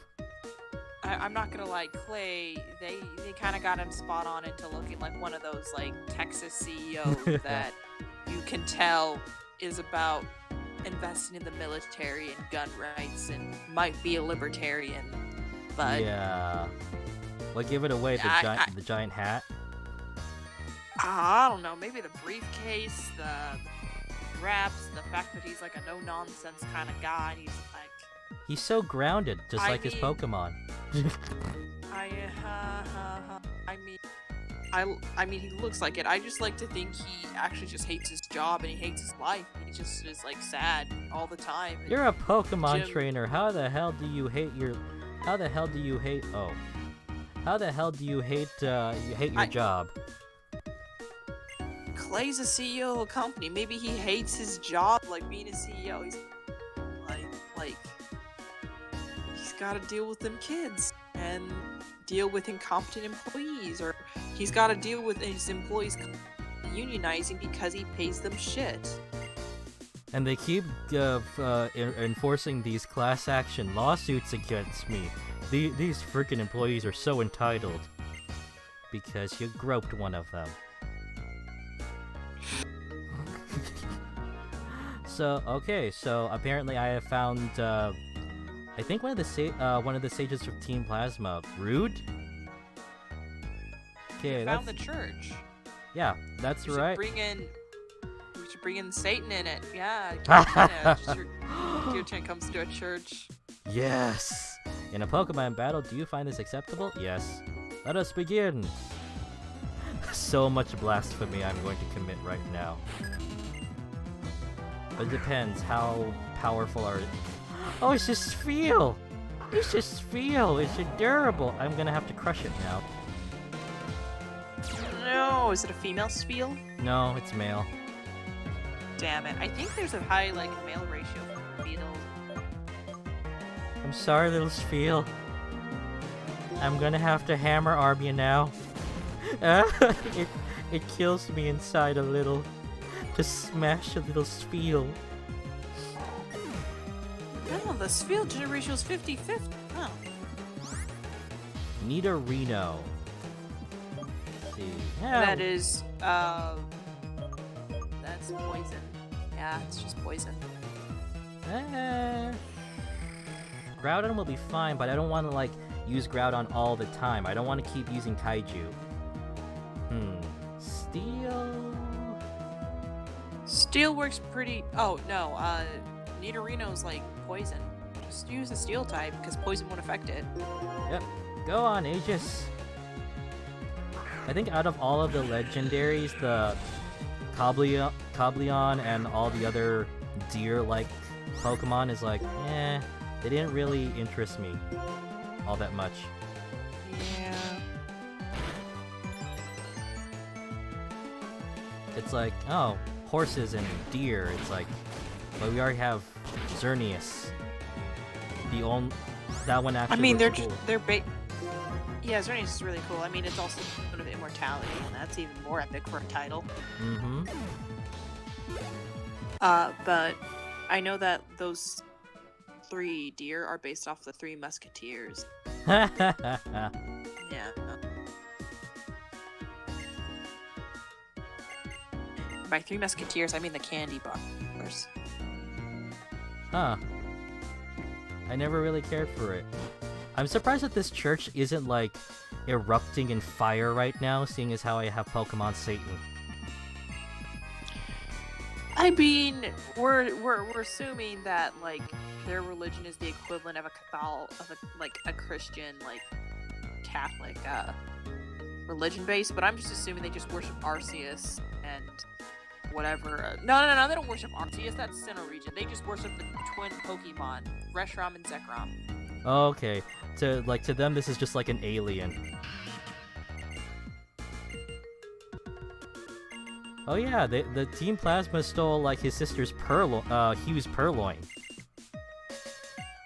Yeah, I mean, honestly, I started caring about Hugh really early in the game because he, like... he's not an interesting character. I mean, at least he's not a jerk. Yeah, at least he's not Gary. That's a step up, but that's a not step much. up, It's like but bare yeah, minimum. it's like almost anyone is better than Gary. Could you please look after this Zoru? Sure. Like, at least Gladian has a reason to be angsty because, like, he came from an abusive mom. But Hugh? He's just angsty that they took his sister's cat. They stole his sister's cat. They stole my cat. It's literally his entire... It's like... They stole my cat. And it's like, I will never forgive them. It's not like, you know, maybe your mom or your dad's Pokemon and... Like, did they hurt your family? Did they just take it? That's it? Okay. Okay. It's like, it's a very underwhelming backstory. Asma is an organization created by a man named Gestus to help take over the Unova region. To help further, blah blah blah. Okay, there's nothing much in here. Let's go. Yeah, and it's honestly disappointing. Like, Hugh's arc doesn't have a lot of, like, doesn't, like, contrast well with the main story as well. Like, or at least your character arc either in comparison to, like, Bianca or Sharon, which is, again, like I said, Pokemon Black and White is about finding agency, and it's the coming of age story of finding yourself. Where Sharon it's and like... Bianca find themselves. But Hugh is like, I want my sister's cat back. It's, like, hard to grasp what this main thematic, like, what's the theme of this story? Yeah, is he... Because, like, I haven't finished this game either. But it's... There are times where I even forget Hugh exists. So that doesn't help matters. Huh. And is coming shortly. I do love the architecture of, like, a lot of the... Where we basically visit Pokemon New York. Yeah, it's very pretty. They're based on actual, like, cities, different parts of New York. Like, I know that, the city that Iris is from, that Iris and Drayden are, it's just Harlem. It's literally just Harlem. Mm-hmm. I got a shell ball. Huh. Sweet. You're like, oh, there, Brew. My script told me that you gotta go to the gym and fight Clay.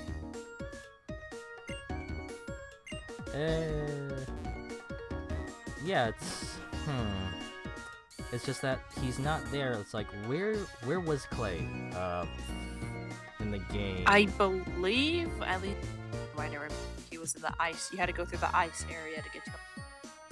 The what? like the cold storage, which is like a refrigerate like storage area. Damn, it would suck to work there and get trapped overnight. Just freeze and to then you death. freeze. Yeah.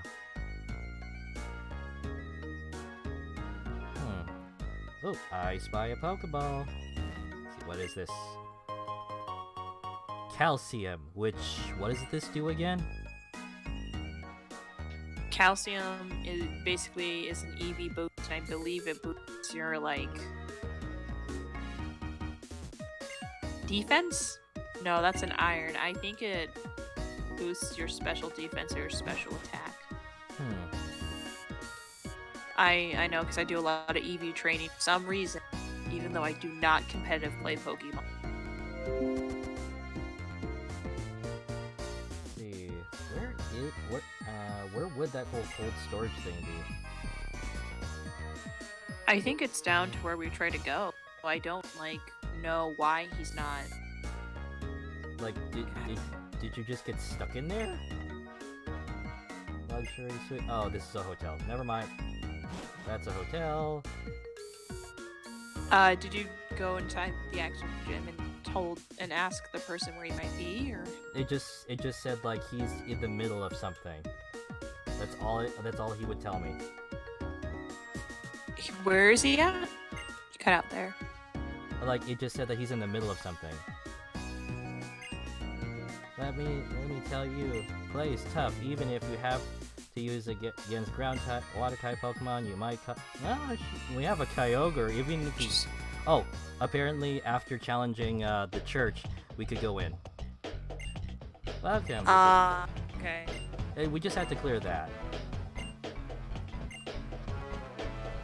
Okay, is there a puzzle for this or no? Elevators!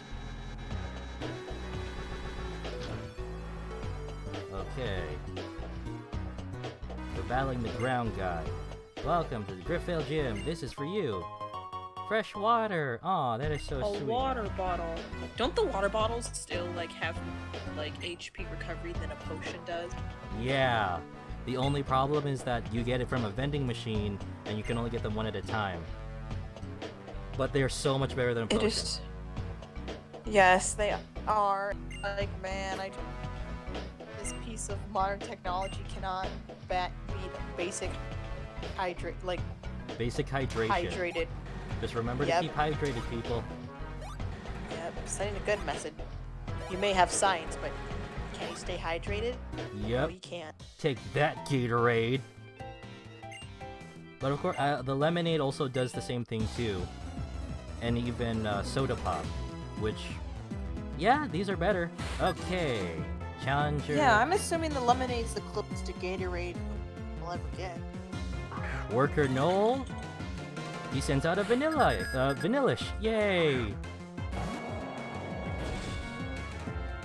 Hey, I don't care about the drama, because Vanillish is a cute-ass Pokemon. I remember, this is a silly design. How dare you just make an ice cream Pokemon? That's ridiculous. And I'm just like, excuse me, Kanto literally had a Pokeball and its evolution was an upside-down Pokeball. Don't act like Gen. Exactly. Gen it's 1 like, yeah, Gen 1, it's like ball that evolves into slightly larger ball and its colors are swapped. Or let's see, what else? A fox that evolves into a slightly larger fox, but white.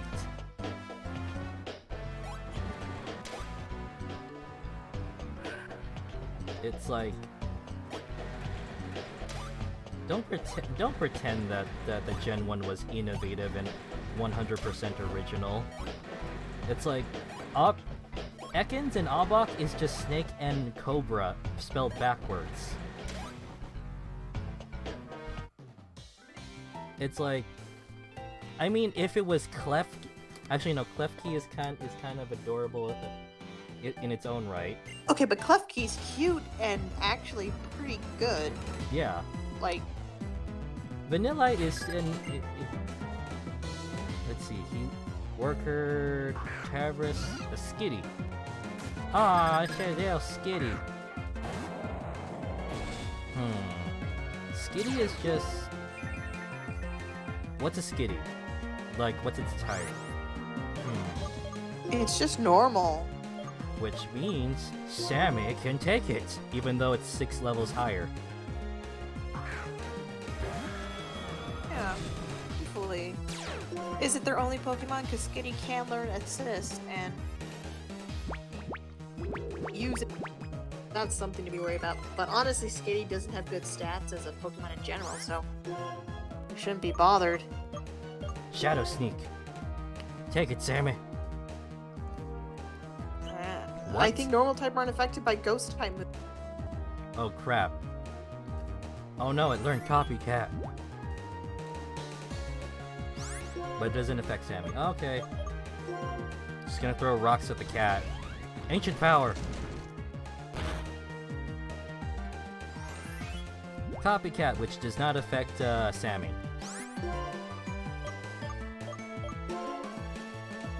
It's like, I unleash Satan, but all he's doing is just throwing rocks at your cat.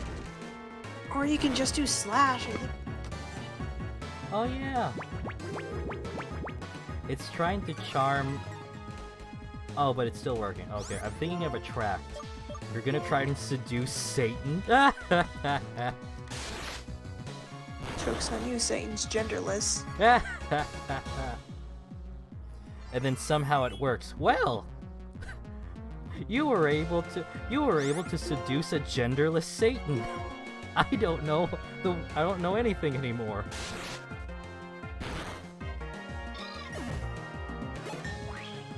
Yay! Destiny Bond? No. No. Switch it out, swap it out. It's like, not Destiny Bond, not for a Nuzlocke. Like, keep old moves. It's like, give up on Destiny Bond. That is the most terrifying thing for a Nuzlocke. Snorunt. Keep battling. Aw, it's just a little ice. Oh, wait a minute. Snorunt's ice, and this is a dragon. I might have. I mean, just use Ancient Power because Rock is super effective. Okay. Yeah.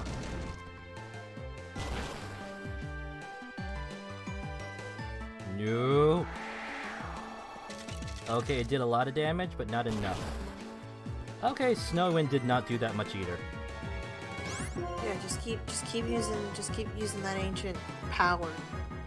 What is the point of Ancient Power other than the stat boost? It's just 5 PP, and it's just rocks. Skip Bloom. Skip Bloom is grass and flying, I believe. Yeah, we should be fine. Just one Ancient Power will kill it. Look at it! Look at it! Oh, we have 1 PP left. Oh well. I mean, you can use your ghost on it. That'll be stab. I mean, yeah. Oh, it's trying to drain the life from Satan. Oh, you adorable little being. Bye-bye. It tried to suck the life out of Satan. Well, the only thing that can suck more than Satan is life. And it's using Mega Drain. Not all that effective. Let's see... Yeah. Oh, it's trying. It's the little engine that could, and it's big doofy face. I'm assuming Ancient Power, like Leech Seed. It doesn't do as much damage. It's just a leecher. Yeah, I think Ancient Power is supposed to be like a pretty good rock stab move for like rock type Pokemon to learn because it's a stat booster and a decent like attack. I'm assuming because rock type Pokemon aren't really like usually have the best stats in general in competitive play, so I'm assuming that's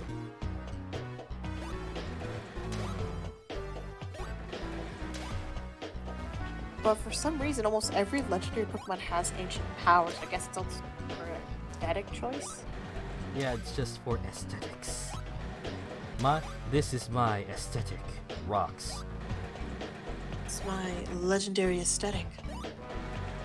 Rocks. And slight stat boosts. Yes, it is my aesthetic. I mean, think about it. Ancient power sounds. It sounds for an cool. Eldritch Abomination. Press the switch on the elevator. Oh! Okay, now I see everything. Now I know where Clay is. First, I need to challenge all of them to get all that sweet Pokemonies. I love that one. Right? I love that one Dorkly bit where it's like, "How do you make money off of Pokemon, son?" Well, by beating other people up for their money. Jolteon! Where do they get that money? From their gym leaders, and from beating other people up. Yeah, we get like a weekly allowance from them, not much. So somehow it is capitalism, where we beat each other up for money. Yes. But where do they get the money? Does money have any value? Oh wait, yeah, you can buy. I mean, use the money to buy Pokemon stuff, but do you need the money to buy food? I mean, they did establish. Wait, no, you buy water bottles. Minccino. I do love how in Gen like 6 is when you can it finally implies your character eats food. Yeah, it's not like a D&D thing where it's like, oh, you need to have your rations on ya, or you need to consume your rations, otherwise you get like exhaustion or something. Yeah. A part of me wants to think that should be a thing. Don't consume your rations, you can't focus in a battle that much. I mean, that sounds interesting on paper, but I bet you, like, so many fans would complain about it. Like, I just love it where you could just, like, eat something, a meal a day at a restaurant, and just, like, it's just like one of those quiet times in a video game where you just sit and you eat food and you relax.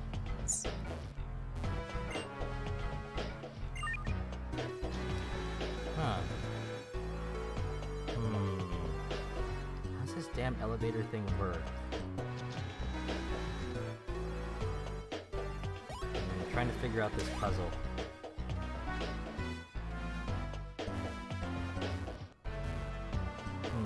Do you know how to navigate Clay's little frickin' conveyor belt thingy? Like, I'm just gonna beat up all of his employees.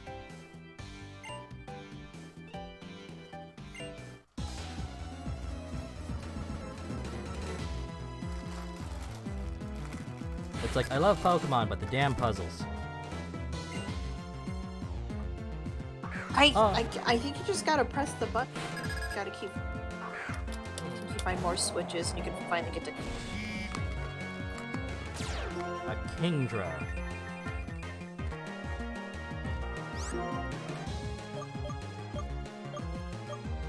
Which is Water Dragon. Yeah. The baby. And it's only dragon type because in Japan they consider them dragons.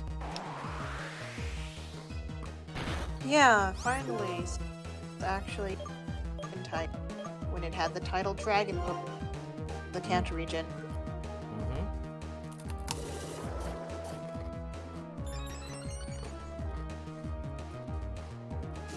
Yeah. Like, I'm just gonna go around the conveyor belt, just press buttons. Like you do in a factory. Yeah, I just like to think like this is also area where like Clay's business works, and you're just like some kid that's just ignoring all of like the like work hazards, and like these people are battling you because they want you to stop getting deeper into the. They're like, kid, get out of here. You're gonna die. Like this dangerous shit. It's like kid, please get out of here. You are like this is a hazard, and then they lose money trying to fight the kid. Well, this was a bad investment. Okay. That's cool. We're just going around, pressing buttons, beating people up for their money. Man, we are a threat to this guy's capitalistic intents. Yeah, I mean we're just fucking up his literal conveyor belt system for our own means. You know, seize the means of production is what we're doing right now. What if we, after we battle them and make them realize they need to unionize and get paid better because a kid beats their ass and they're like, is this what my life's come to at this point? Yeah, you would think like working in such a hazardous environment. Sir, there's how many kids that come into the factory and they beat us up? Is it possible for us to apply for a good healthcare package? What do I look like? What do I look like? Food stamp? Or I look like a charity case? Get out of here. It's like, I don't give out Go. handouts. Yeah, he could give off those vibes. Oh joy. I just use a lava plume to kill the roaring thorn. I mean, I have Godzilla and I could just, destroy the entire factory. Yeah. Burn all to the ground. You just send out your and make Aha, found it. Clay. Alright, Clay. You're Time to beat your ass and show you the power of socialism because Groundhog's the Red Scare. Oh my gosh. There's so much right now.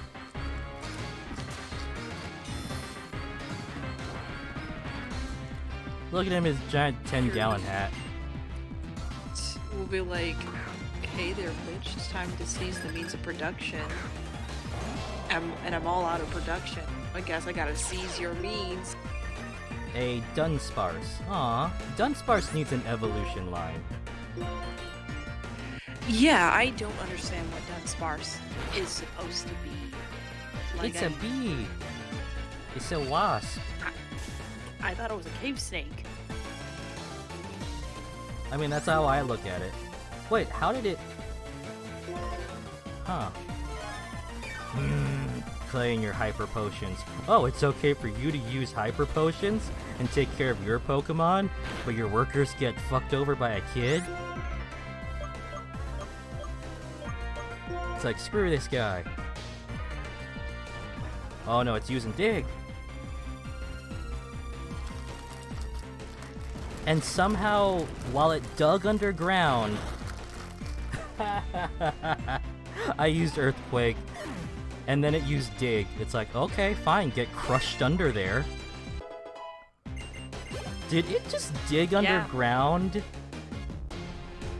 and willingly got crushed? The best part is Earthquake does twice the damage when a Pokemon tries to dig. Yeah, it's stupidly... You know what? It knew it couldn't compete with the Red Scare that is ground. It was like, So it killed itself? yeah, it's like, you know what? I might as well bury my here. You help me out here. Finish me off. A Spiritomb. No weakness, but I think we'll be just go all fine. ham on it. Unleash the Red Scare. Let's see. The legendary, all the legendary Pokemon. Pro unionization.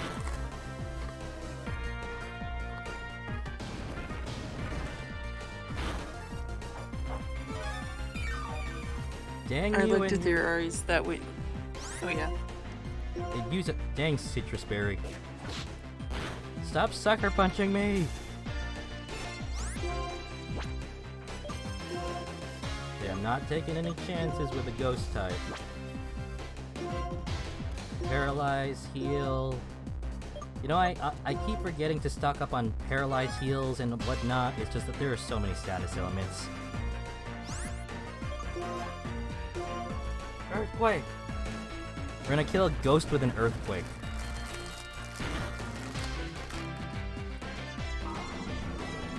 And down it goes. We should... Oh, Sammy grew to level 27! Thank you, Hell XP yeah. share. Oh, he's sending out a Vileplume. Yeah, we'll be fine. We'll be fine. I mean, just send out Cold Stone or something.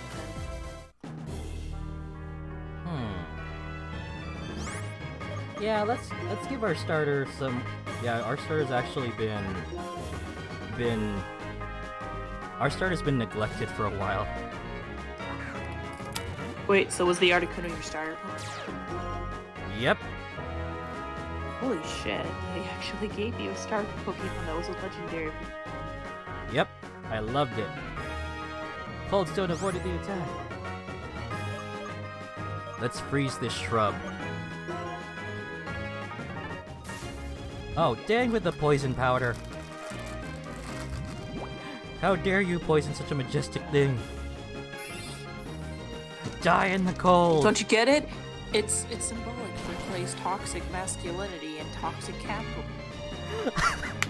But look at it. I mean, it's a male Vileplume, but that thing looks like... That thing looks adorable. It's like the least... It's like it's a bootlicker though. It believes in capitalism, so it's like, hey Articuno, have you ever heard of something called the laissez-faire, free economy? And then Articuno's like, what's that? And then they just toxic. They just get poisoned from that. It's like you poisoned us, but you're trying to drain us. Yeah, sounds like a slave to capitalism. Yeah, it's a bootlicker. Which I'm going to blow away with gust. Aha!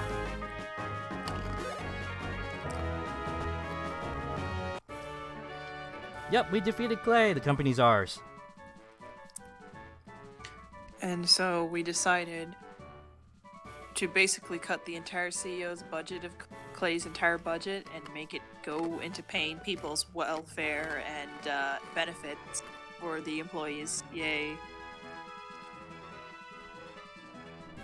You know what? I'm going to put this $7,920 into like a company daycare for all the single parents out there who can't afford a babysitter. Hell yeah. Because that should be a thing. Keep trying, showing up after another. Take this. Yeah! We got another badge. Gotta get that fancy CG effects. Nintendo can rub it in our face, be like, look what we can do with the 3DS engine. Or no, not the 3DS, the DS engine. Like, look, dude, look what we... Yeah, it's like, yeah, we fancy. We fancy. We totally can't do anything else after this. I mean, After your 5th badge, it's so that way Pokemon level 60 will obey you. Here, take this too. Tamed Bulldoze.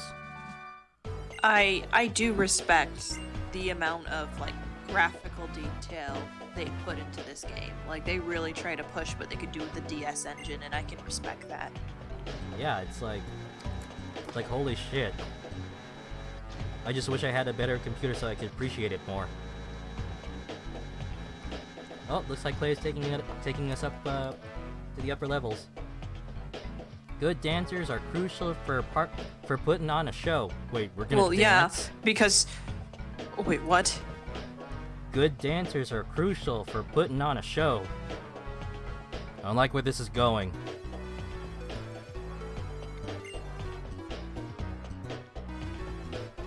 It's like, what? Do you want us to dance? He's like, dance for me, monkey, dance. I am not your well, he's a rich guy, so he'd probably try to make me do it. There's a reason I was able to get a badge, but I'm sure there's more connecting us to each other than Pokeballs. Okay, Hugh, that is a very weird sentence. I'm sure there's more. Is that a confession? I'm sure there's more connecting us to each other than Pokeballs. No, I think he's trying to figure out something here. I think he's trying to reveal something very personal to us as the player. I mean, to be fair, he's not one of the rivals that are a jackass to us. And he actually respects us. Let's see. Honestly, when I look back at Jackass Rival, all we have is Gary. Yeah.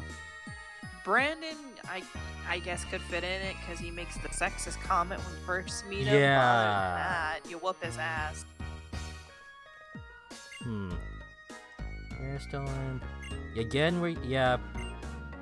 your backstory with the stolen purloin, and it puts you on par with Batman, I guess. So you. Oh yeah, it totally puts you on par with Barry. You know, the kid who has to live in his father's shadow and feels like he needs to surpass and bother the frontier tycoon of the Sinnoh region, Frontier Brains, and has a duty to take care of. So yeah, no, totally good quality as Barry. He's like a Wallace, or not a Wally. He's on top of. He's there with. Yeah. I mean, I don't... Actually, no, Wally has a better option because Wally's like, I'm sick, and timid, but after you helped me catch my first Pokemon, I got to learn so many new stuff. Well, I'm happy with my life. You know, that's an arc right there. That's at least an arc. Okay, so we've basically, like, oh wow, it's already 2 hours. It's like, usually I cap these like at 2 hours. And I was trying to listen to what you were saying, and it's like, and I kind of spaced out something about special training or whatever with Clay. It's like, nope, I don't think I need to know how to repress people with my money. No, you shouldn't. It's like, I don't need to learn that. So oh yeah, I should save at this point. Also, let's just admire the team right now. Like, Could have done it without Kaiju, Stone, which, and... look at that attack and defense. Look at that. For a level 36 Pokemon. MVP, they're the MVP. It's like 117 attack and 119 defense. And of course, I have not used Free Willy enough, and yet this is supposed to be the Leviathan of the Pokemon world, which it has good special attack, but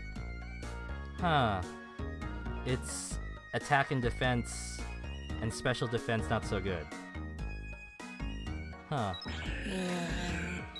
It's like Kaiju is the MVP. He kind of outshines everyone. Yeah, I know that because Groudon is meant to be a pretty good tank.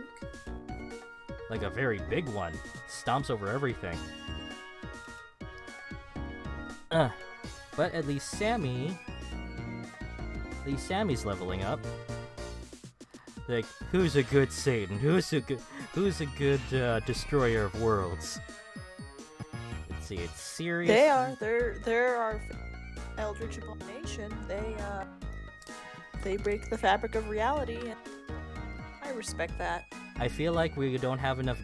There isn't enough gayness in this live stream. It's like we've only talked about. I mean, Pokemon requires a lot more gayness. That's why Muck is rainbow in the Alola region. Yeah, I feel like we can amp up gay Sun and Moon. Like, holy moly, there's a lot of gay energy in that game. Like, let me tell you, there's a cutscene where there's the rainbow. Let me tell you, Lily, and yeah, it is hella gay when I played it as with a female model. So It's like it astounds me because like most Pacific Islands, like it's based on Hawaii. It's like a lot of them tend to be very religious, but we don't have that in Pokemon, so there is a nice like thing where it seems to imply that their religion is tied to the indigenous identity because Pokemon doesn't want to tackle like Poke-colonialism. yeah. So like I guess this is like a nice interpretation of like this is what happens when you let Pacific Island live their goddamn lives without, coming in and taking their resources and forcing them to learn a religion and pick up a religion they don't need. They don't and practice. Or Yeah. threatening, forcing them to learn a language that that replaces their original one. Yeah, exactly. It's like, I mean, how many invasions has the Pacific had? It's like we've been like here on Guam, we've been taken over by the Japanese.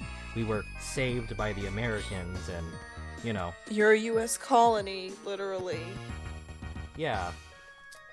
But yeah, it's like there's more gay pride here than I have ever seen in the Pacific, and that's saying something. I mean, the gayest thing that I've ever seen is just... No, Alola still beats it out regardless. The Alola region is like... It still bugs me that Olivia isn't like a full-on lesbian in the anime, and that she actually has to be a power couple with Brock, because of course. Yeah, like it's like a lot of these characters are like hinted, and it's like you're gay, yeah, you're bi. It's Pokemon still has to sort of get around. It's like, come on, Japan. It's like, we already know that you love to... Well, then again, whenever it's like Japanese LGBT rep, it's usually exploitative. It's like, it's either to just, oh, look at these two girls making out. Or if it's yaoi, then, well, look at these two hot guys, but there's also a lot of rape involved. Oh, yeah. LGBT representation in Japan, oh, you would think it would be good because there's a lot of it. You would think it would be great because there's a lot of it. This is why diversity matters. Hire, like, LGBT writers to make gay stuff. Yeah, please. Please, please, we'd give you your money. Do it right. I mean, just because you have a gay couple, that doesn't mean that doesn't mean make it an erotica or something. Yeah. But it's still kind of like Japan's like way of internalizing that gay people exist. Like, oh yeah, gay people exist, let's make fun of them, or exploit how hot they are. Which, progress? No, not really. Yeah, and it's like the US has them too. The US has the opposite problem. It has it with like... Well, I'm thinking of like in the porn industry, lesbian porn and like gay are like a big fetish thing. So that's how I'm thinking of it, is like the I mean, for like... the the fetishizing of it is like still there, but in terms of representation, it's like Japan. Oh yeah, there's a lot of it. It's just we tend to exploit it really badly. Whereas in America, they're skittish about it, where they will go to lengths to like have it, but will bury it. Didn't you hear from the comic gator? The leftists have taken over Hollywood. What are you talking about? That can't be. The leftists taking over Hollywood. Yeah, sure. Where's my Jessica where's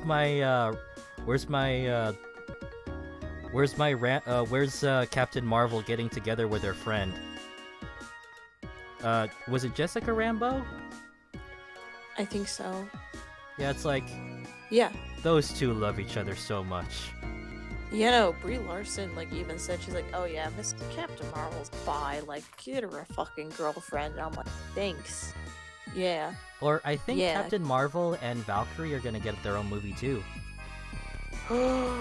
Okay, now that's a power couple. That is a power couple we need. She was a queen of Asgard while she was an alien Scrapper. hero. And then before yeah. that, she was an actual Valkyrie. So it's like, yeah, I can see Carol and her getting together. They're both bi. Yes, please. So I would pay to see that. And then watch all of the Gator fanboys just get so angry. Oh my god, yeah, and they'd be like trying to do the other, like, this is like their 5th time of trying to do like trying to get rid of Brie Larson and everything.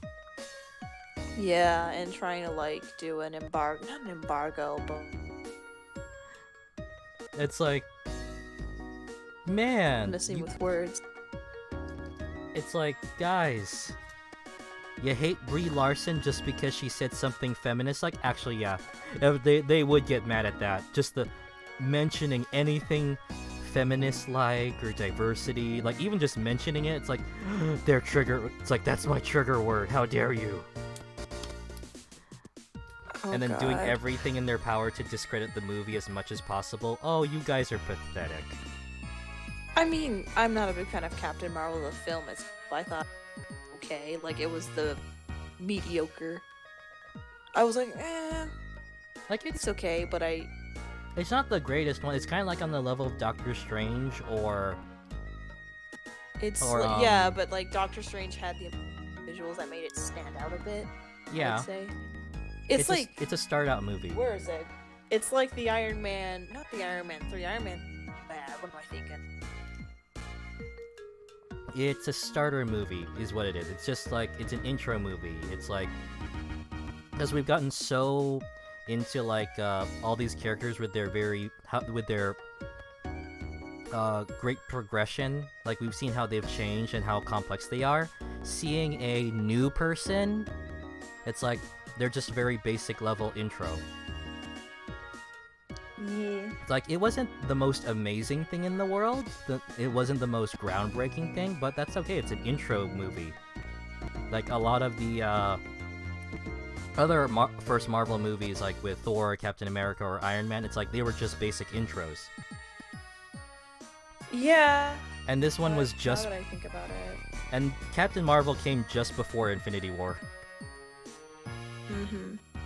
Or I think it was just before Endgame? Just before Endgame. So it's like, yeah, with all the other movies everyone's hyped for, it's like, yeah, this one would have been better if it was before Infinity War or something, or a little bit sooner. Ooh.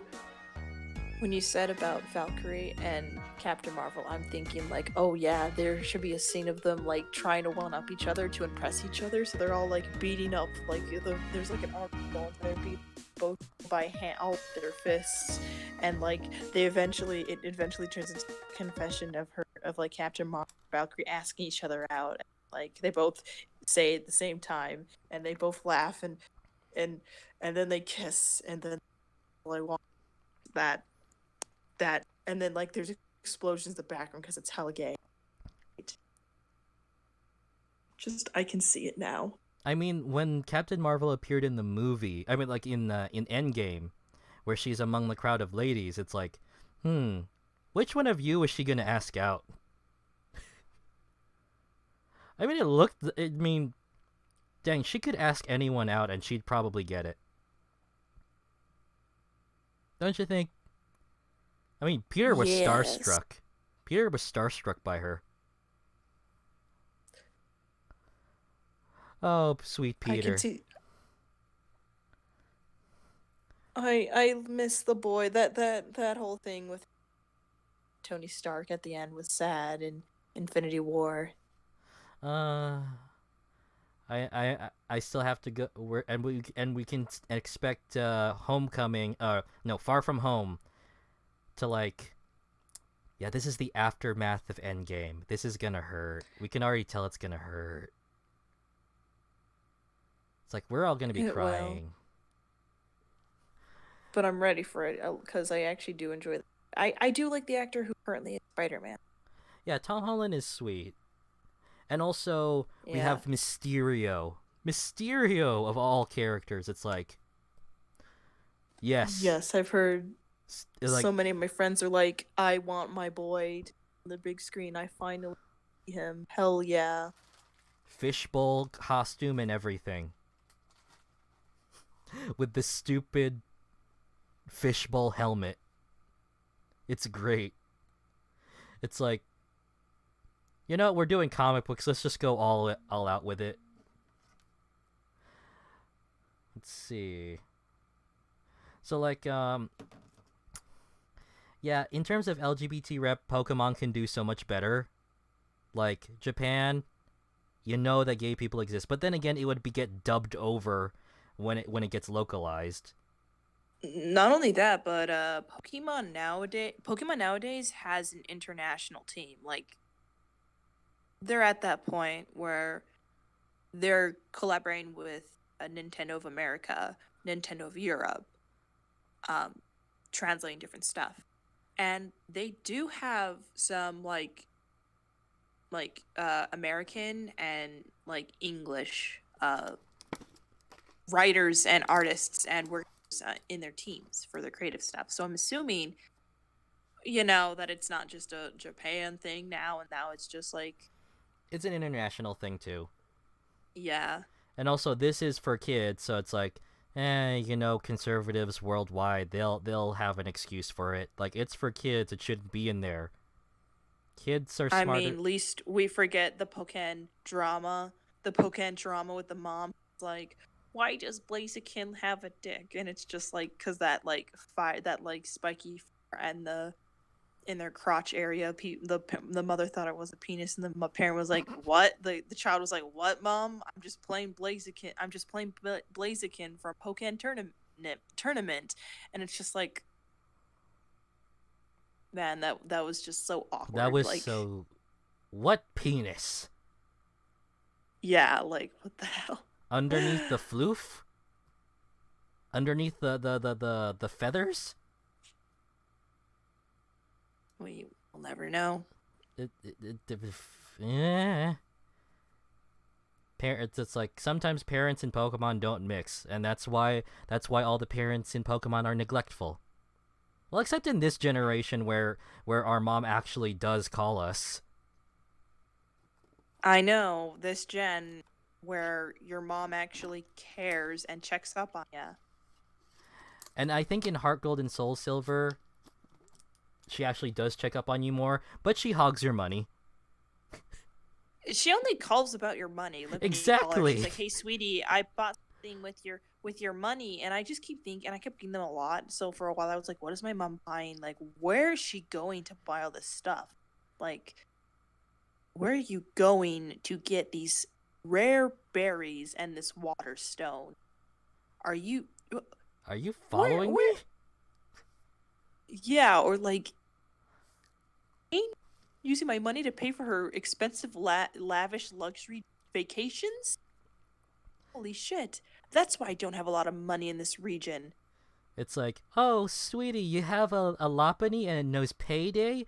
Oh, that's wonderful. I'm going to handle your money now. I mean, I like to think that there's no scam with your mom just scamming her child's money. So is that how the economy works in Heart Gold and Soul Silver then? We send out our children to make money for... Oh, wait a minute. Shh. It's not child labor, I promise. It's not child labor, I promise. It's like, he's 10 years old. He can go out into the world and make his own decisions. Yeah, because we all know 10 years old, the expected coming of age where you should be going to school or going on an adventure.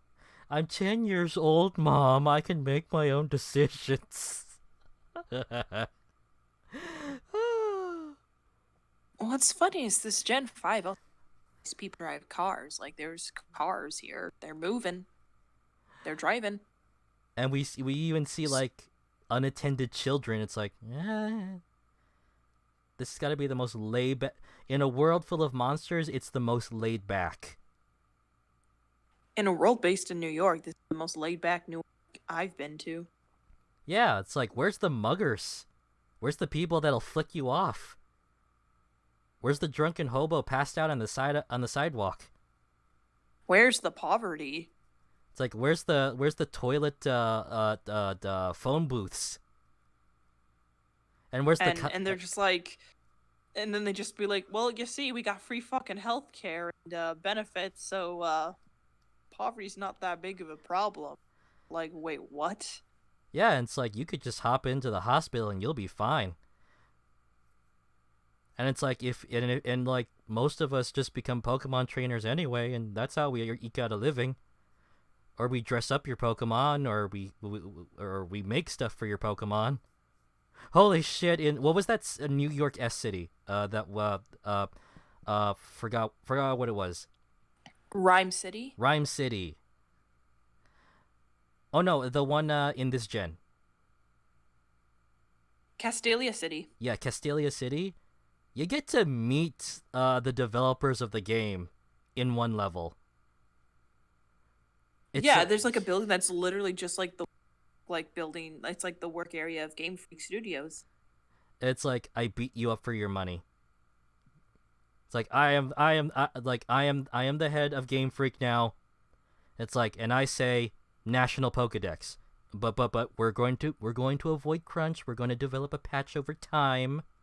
You know, give our workers time to breathe. And it's just a technical problem. See, Game Freak, it's not that hard.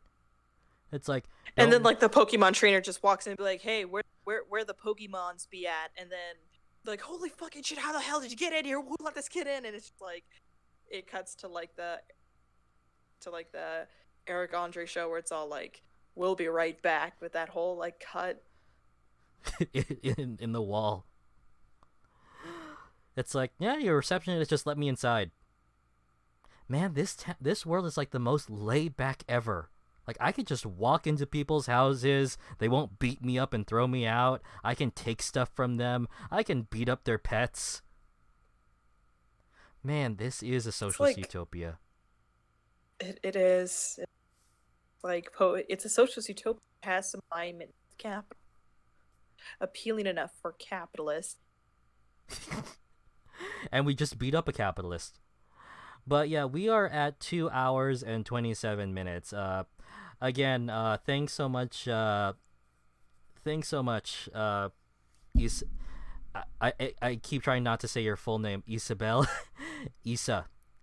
Yeah, thanks so much for joining me. I know that it was kind of like a back and forth, with like, yeah, game devs, it's a lot harder than people think it is to transfer the Pokemon. It is a technical issue. We don't want to force the developers into crunch. But Nintendo needs to actually handle this a lot better. And there are indeed solutions to this problem, rather than just buckling down with your decision. Yeah, and there needs to be more clarity in just the production side of video games, what we can see, how games are produced. That's just knowing how stuff is made and knowing the things we consume being made is, like, I think, very transparency. vital knowledge. Like, yeah, transparency, like full-on transparency, good communication, understanding, not this very obvious condescending PR. Oh, we care about each and every one of our Pokemon. We care about our consumers. Don't worry, you guys. We're not going to have all of them, but maybe they'll show up in future.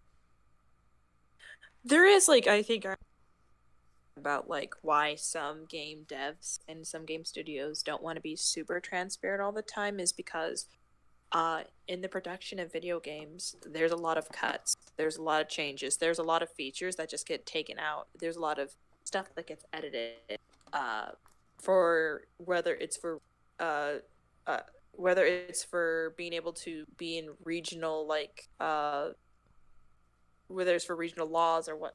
I mean, yeah, obviously there's still there's still a lot of planning. There's still a lot of development in the works. Like right now we're just seeing previews of the thing. And what I'm getting here is there's a lot of that censorship games, and Jim Sterling's brought up, where there's the difference between censorship and editing. Like, that's not really censorship. A lot of game companies don't really censorship themselves. It's not self-censorship. It's editing. Things change. Things get cut back. Some stuff Right. gets changed because there's a change in creative direction or something like that. And a lot of these changes are group decisions. Like, it's not just one person, unless it's like a very, very high tier like CEO that all of a Yeah, sudden like a like maybe CEO has decides that. it, like Yeah, a director decision. yeah, like a director decision. And even then, they don't like. That's usually like not what usually happens. A director's usually in charge of making sure. Yeah, this like fits our quality. This feels the art direction. Yeah, this is good. Like it's a lot more like, oh, you gotta do things my way. It's more like, I have to make sure my entire team on track. This area looks pretty good, and it's usually a lot of approval and making sure that everyone that it collaborate. It's a very collaborative process. Usually, like, yeah, these like redesigns, like Tifa's redesign, that wasn't just one person. That was an entire team agreeing, sitting down, being like, yeah, we want to do this instead of this. You know, I think it looks better. I think this is a better decision. Like, not like Like I things don't. are still things are still in development. Like it could change. It could like what's going on with Sword and Shield. It could change over time, maybe. But at the moment, it's like they're not really communicating all that well, and it's like at the moment, a lot of it is very much in doubt, or doesn't really. Also, like, Game Freak does have some issues when they're jumping from one engine to a new one. You've seen this in Pokemon Ruby and Sapphire. You've seen this in Pokemon Diamond and Pearl. You've seen this in X and Y, where they're jumping from a new, different type of engine, and features just feel lackluster because they kind of don't know They're what to getting do with their new engine. right. It's like a change in. It's pretty. It's like if it was just a technical issue, like at the very least, just be open with it. That's all I'm asking. It's like, be open with it, and Yeah. also recognize there are solutions, guys. It's like there are easy solutions to this. It's like you need more time, then fine. It's like we'll wait for a patch in the future. It's like we're willing. Like I think if they were to just, you know, just say that, oh, we'll have a patch in the future or something, I think that would calm a lot of people down. But at the moment, it's either they're buckling down or they're just being vague about it, about their reasoning, or vague about, or even like when they say they're listening to everyone's complaints, but it feels like we're just talking to a wall, and that doesn't do well when addressing when addressing public unrest. Like in a sense, like, Yeah. you know what I'm saying, right? Yeah. It's like I do sympathize, like I do, but I'm still kind of disappointed that that we're not getting everyone. I mean, I'm chill right now, but if they don't have Shan, probably pissy. I'll be at the team like, the fuck do you not have Chandelure? This is a top tier Pokemon. Where's my I'm Kingdra? disgusted. Where's my Kingdra? I feel like they'd have I feel like Horsey Sea Line's gonna be there. It's like it's like where's my Salamence? Actually, you should have a Salamence in there. You should. Because it's a dragon. They had it in Sun and Moon. Yeah. But again, we don't know which one is going to be and which one isn't. But yeah, this situation could be handled a whole lot better on Game Freak and Nintendo's part. But of course, guys, Dexit, really? Dexit? That's what we're calling it now on Reddit? What? Yeah, there's a subreddit. I said this before earlier, but there's a subreddit calling the whole situation Dexit as a reference to Brexit. That is stupid. That is stupid. I mean, honest. This is not how you get taken seriously, guys. Yeah. It's like it's one thing to criticize it, it's another thing to compare it to Brexit. Like no. But Yeah. but moving from that lovely subject, yeah, Pokemon needs more gay stuff. Needs more gay. We need more lesbian trainers, dang it. More like, we need more explicit bi, pan, and lesbian. We did have that one vague trans NPC player, but again, we don't stop at NPC. We gotta get higher. We gotta get those openly gay, openly bi, openly ace. I mean, if Brock can flirt with Pan. anything, what difference does it make if, like, I mean, for goodness sake, it's like Jesse and James cross-dress like all the time. Oh yeah, no, like Jesse is like woman in solidarity, and James is man is like gay solidarity. He's loving every second. Don't you love it, like when like in the second Pokemon movie, it's like, listen, kid, when dealing with the opposite sex, it always leads to trouble, and James is like, and that's the kind of trouble I stay out of. Oh my god, yeah, I'm just like, hell. So you two are not married. You're just like in a mutual relation, like just a mutual bad Yeah, guy I think relationship. the Japanese subs, they're like, they refer to each other as like they have like a sibling like relationship, or And I like that more. I like that a lot better than just shipping yeah. them together. I mean, a lot of us shipped Misty and Ash back in the day. I mean, the anime wasn't really all that subtle about it. But yeah, Jesse and James. But that's as far as we got. I mean, Pokemon Sun and Moon, it was like, this is like almost She-Ra level gay, like one step away from being She-Ra level. Where are all my gay Yeah, it characters at? is. Where are all my gay Yeah. characters at? Why are you not all coming out in unison? Because like, Because it's like I like all the pretty visuals in She-Ra, I do, but last minute reveal with side characters, and then again last minute reveal with Bo's parents, with his two dads.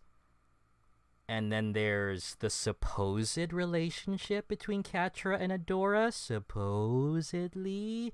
It's all beating around the bush. I'm hoping they'll do it the second season, because I know Noelle Stevenson is like directing it, so she should. Like, I know you, Noelle Stevenson. I know you can do Well, this. we thought Rebecca Sugar could do it. I know I'm harsh in the mood.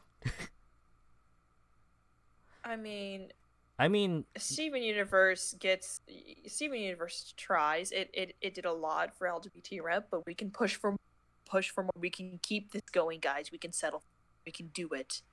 Just don't have it there be like a master and slave relationship like what happened with Pearl and Rose. It's like, okay.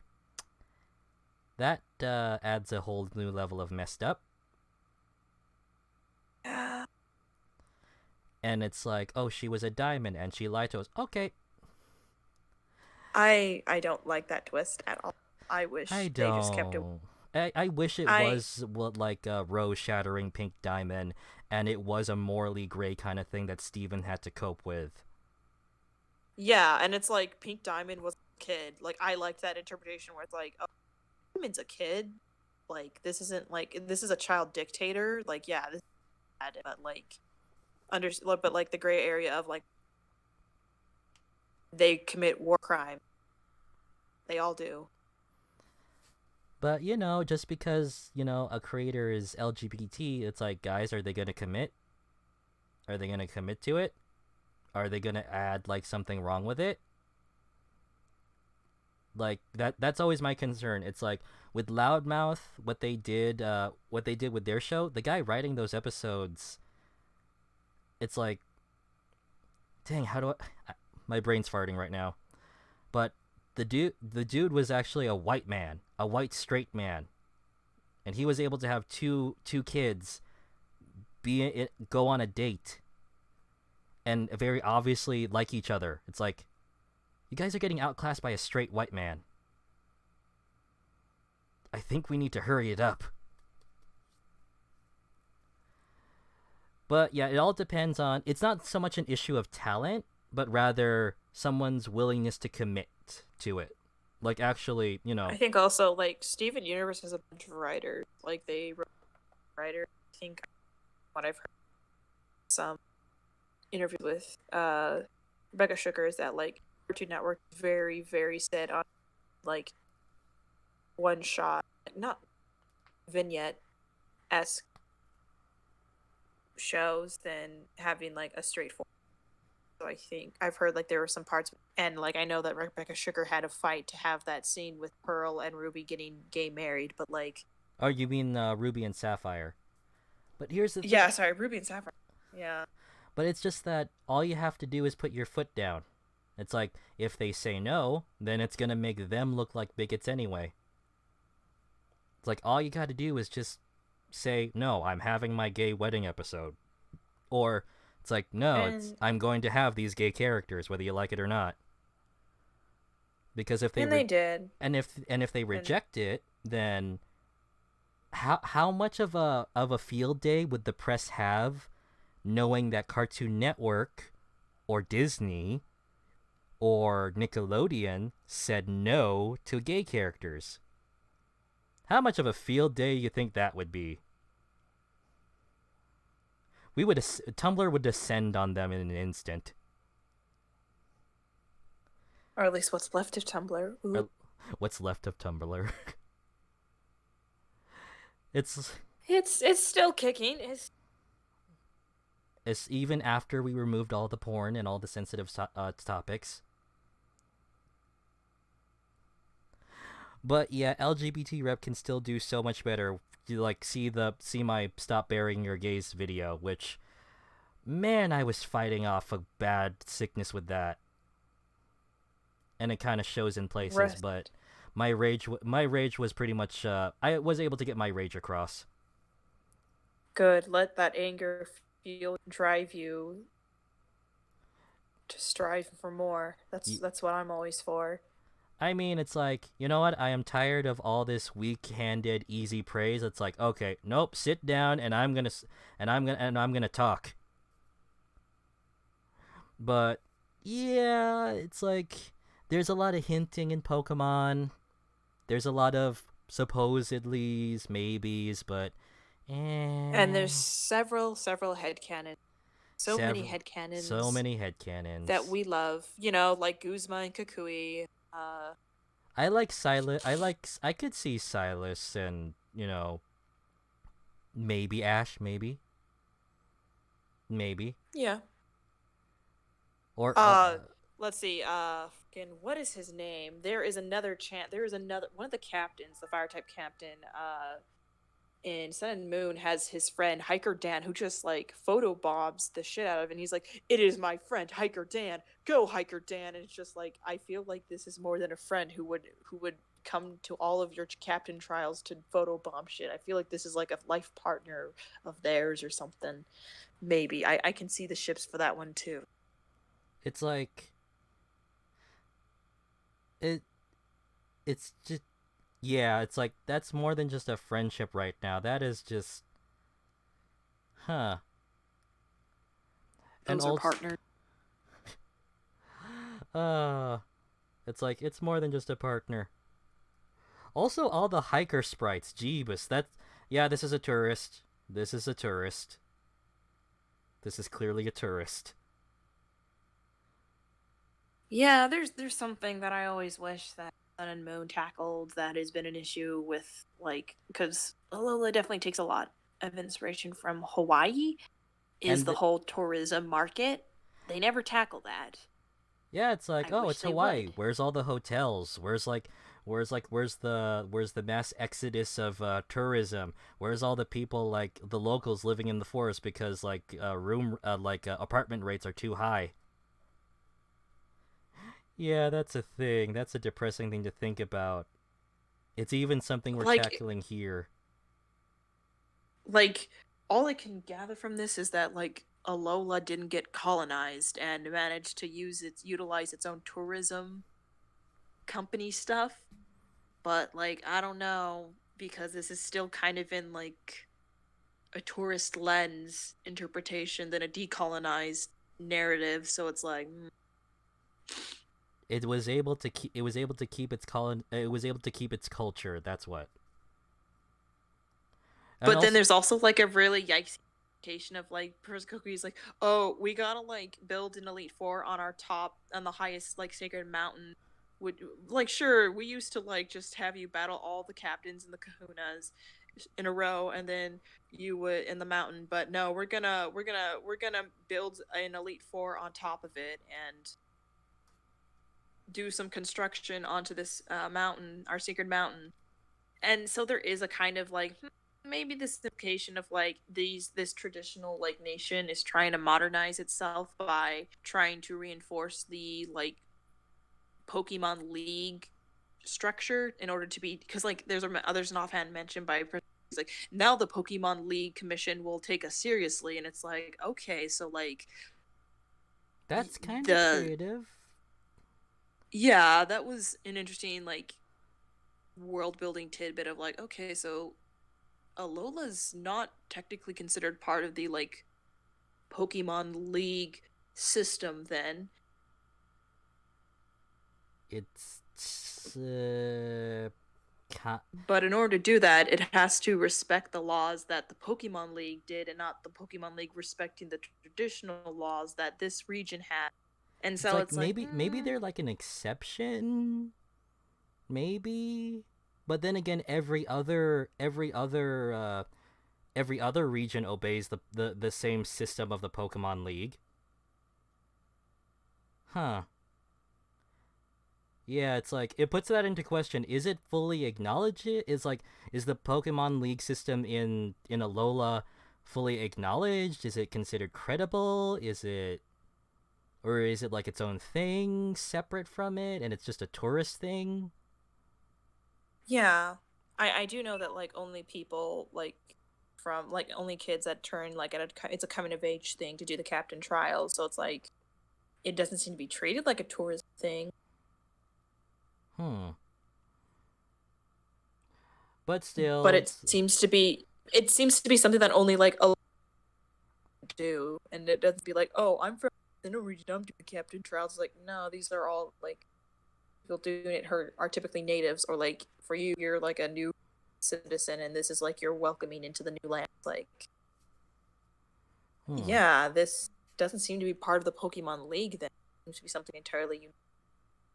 And yeah, I did like the new like the new kind of like approach to the Pokemon gyms. Like I thought that was really interesting, but it puts it into question a little bit. Yeah. But like I can't pronounce his name for crap. Kiawe? Is that how you pronounce it? Kiawe? Yeah, I think it is. It's like, you know what? I can see why people ship you with Ash. I can see it. It's like, is he supposed to be like the edgy guy of the group? And it's like, you seem a lot more friendly when Ash is around. Oh yeah, no, he acts like he's edgy in the game, but like he's a fucking goofball. It's hilarious. He's like our own. He's like our Riku. He's our resident Riku. He is. Everyone loves him, but he's also a goofball. So yep, we can ship him together. This is acceptable. Yep. But we need more gay people in Pokemon. Seriously. It's like Olivia going with Brock. It's like, no, that is not acceptable. She should shut him down immediately. Or at least like admit she likes girls too. Be like, I like girls and guys. Or at the very least, get together with Lily. Get together with Lily, and then break. Wait, but Olivia's a grown ass woman. Lily's a minor. Oh crap! Never mind. What am I thinking? Yes. What am I thinking? Yeah. What am I, like some pervy weeb? Oh. What do I care? A whole bunch of weebs hate me anyway. Rip. But yeah, well, I think we got a lot done. We beat Clay. We finally got Giratina, and we beat Clay and showed him the power of the Red Scare and the power of Satan. Awesome. And I was able to bring Giratina into a church, and I didn't get set on fire. That's But how you know that's That's how you know you're the chosen. but Can sadly tame the we beasts. we lost Volcana. We lost our fire. We lost our fire Mothra. Hmm. But if we Rest in do, peace. I mean, if we do get, its pre-evolved state, we could get her back, maybe. But then again, I don't know we how. just have to grind it to level 50. Yeah. Because because of the randomizer, it would be like maybe level 30 or level 40 some, and then we'd have to grind it like 20 some levels. This is gonna be shit. Oh well, we can try. But then again, it's like, do we wanna? It's like we have an entire team of gods, essentially. And I love the fact that we're taking on the Pokemon equivalent of PETA with the power of the gods. Even the gods disapprove of PETA. I mean, they have gods of their own, so it's like, it's only fair. Plus, Groudon is the tankiest one out of all of them. It's like, Jesus fuck, you're 40 points above everyone. So it's like, we'll be fine. We're totally fine. But yeah, thanks again, Issa, for joining me. I know that our conversation kind of got very long and very winded, but yeah, we got a lot done, and I hope my very cringy stream did not subtract from the fun, or at least I hope you had Not fun. at all. I mean, I had fun. I mean, I love Gen 5 so much, so I always enjoy seeing more people play Black and White and Black and White 2, because those are like one of the best game design Pokemon games ever. Yeah. Yeah, fight me, anyone who disagrees with me, because I'm right. I mean, I like Ruby and Sapphire.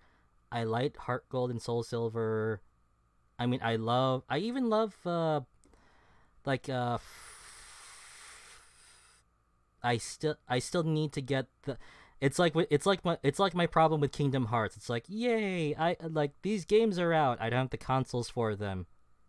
I'll get them eventually. Like, my Kingdom Hearts 3 is just sitting there on the shelf. It's like, get a PS4, damn it. Like, it'll come in eventually. I just need a Switch.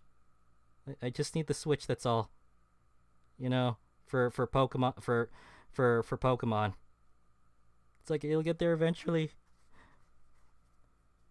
It's like, I'm broke. Well, we can contemplate. Well, when you get the Switch, you gotta.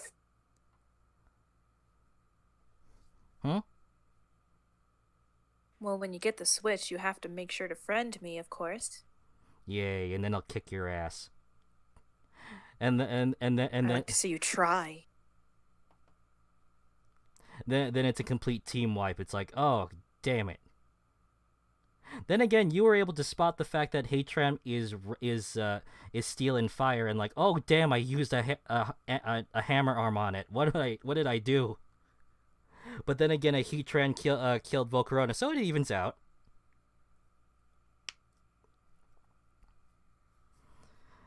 But thanks again for joining me, Issa. It's like, I had a lot of fun talking with you. No problem. Same here. I always love to talk about my gay headcanons and Next week we're gonna be talking about Marvel gay headcanons. Oh, of course, of course. How could you not? Because we gotta talk about Ant-Man's giant man boner for Captain America. Yeah, exactly. It's like, Ant-Man, I mean, I know that you have a girlfriend, but no one says that about Cap. Okay, we've all said it about Cap's ass, but who says that out loud? And even Steve can't help but look at his own ass. It's like, Just oh. okay.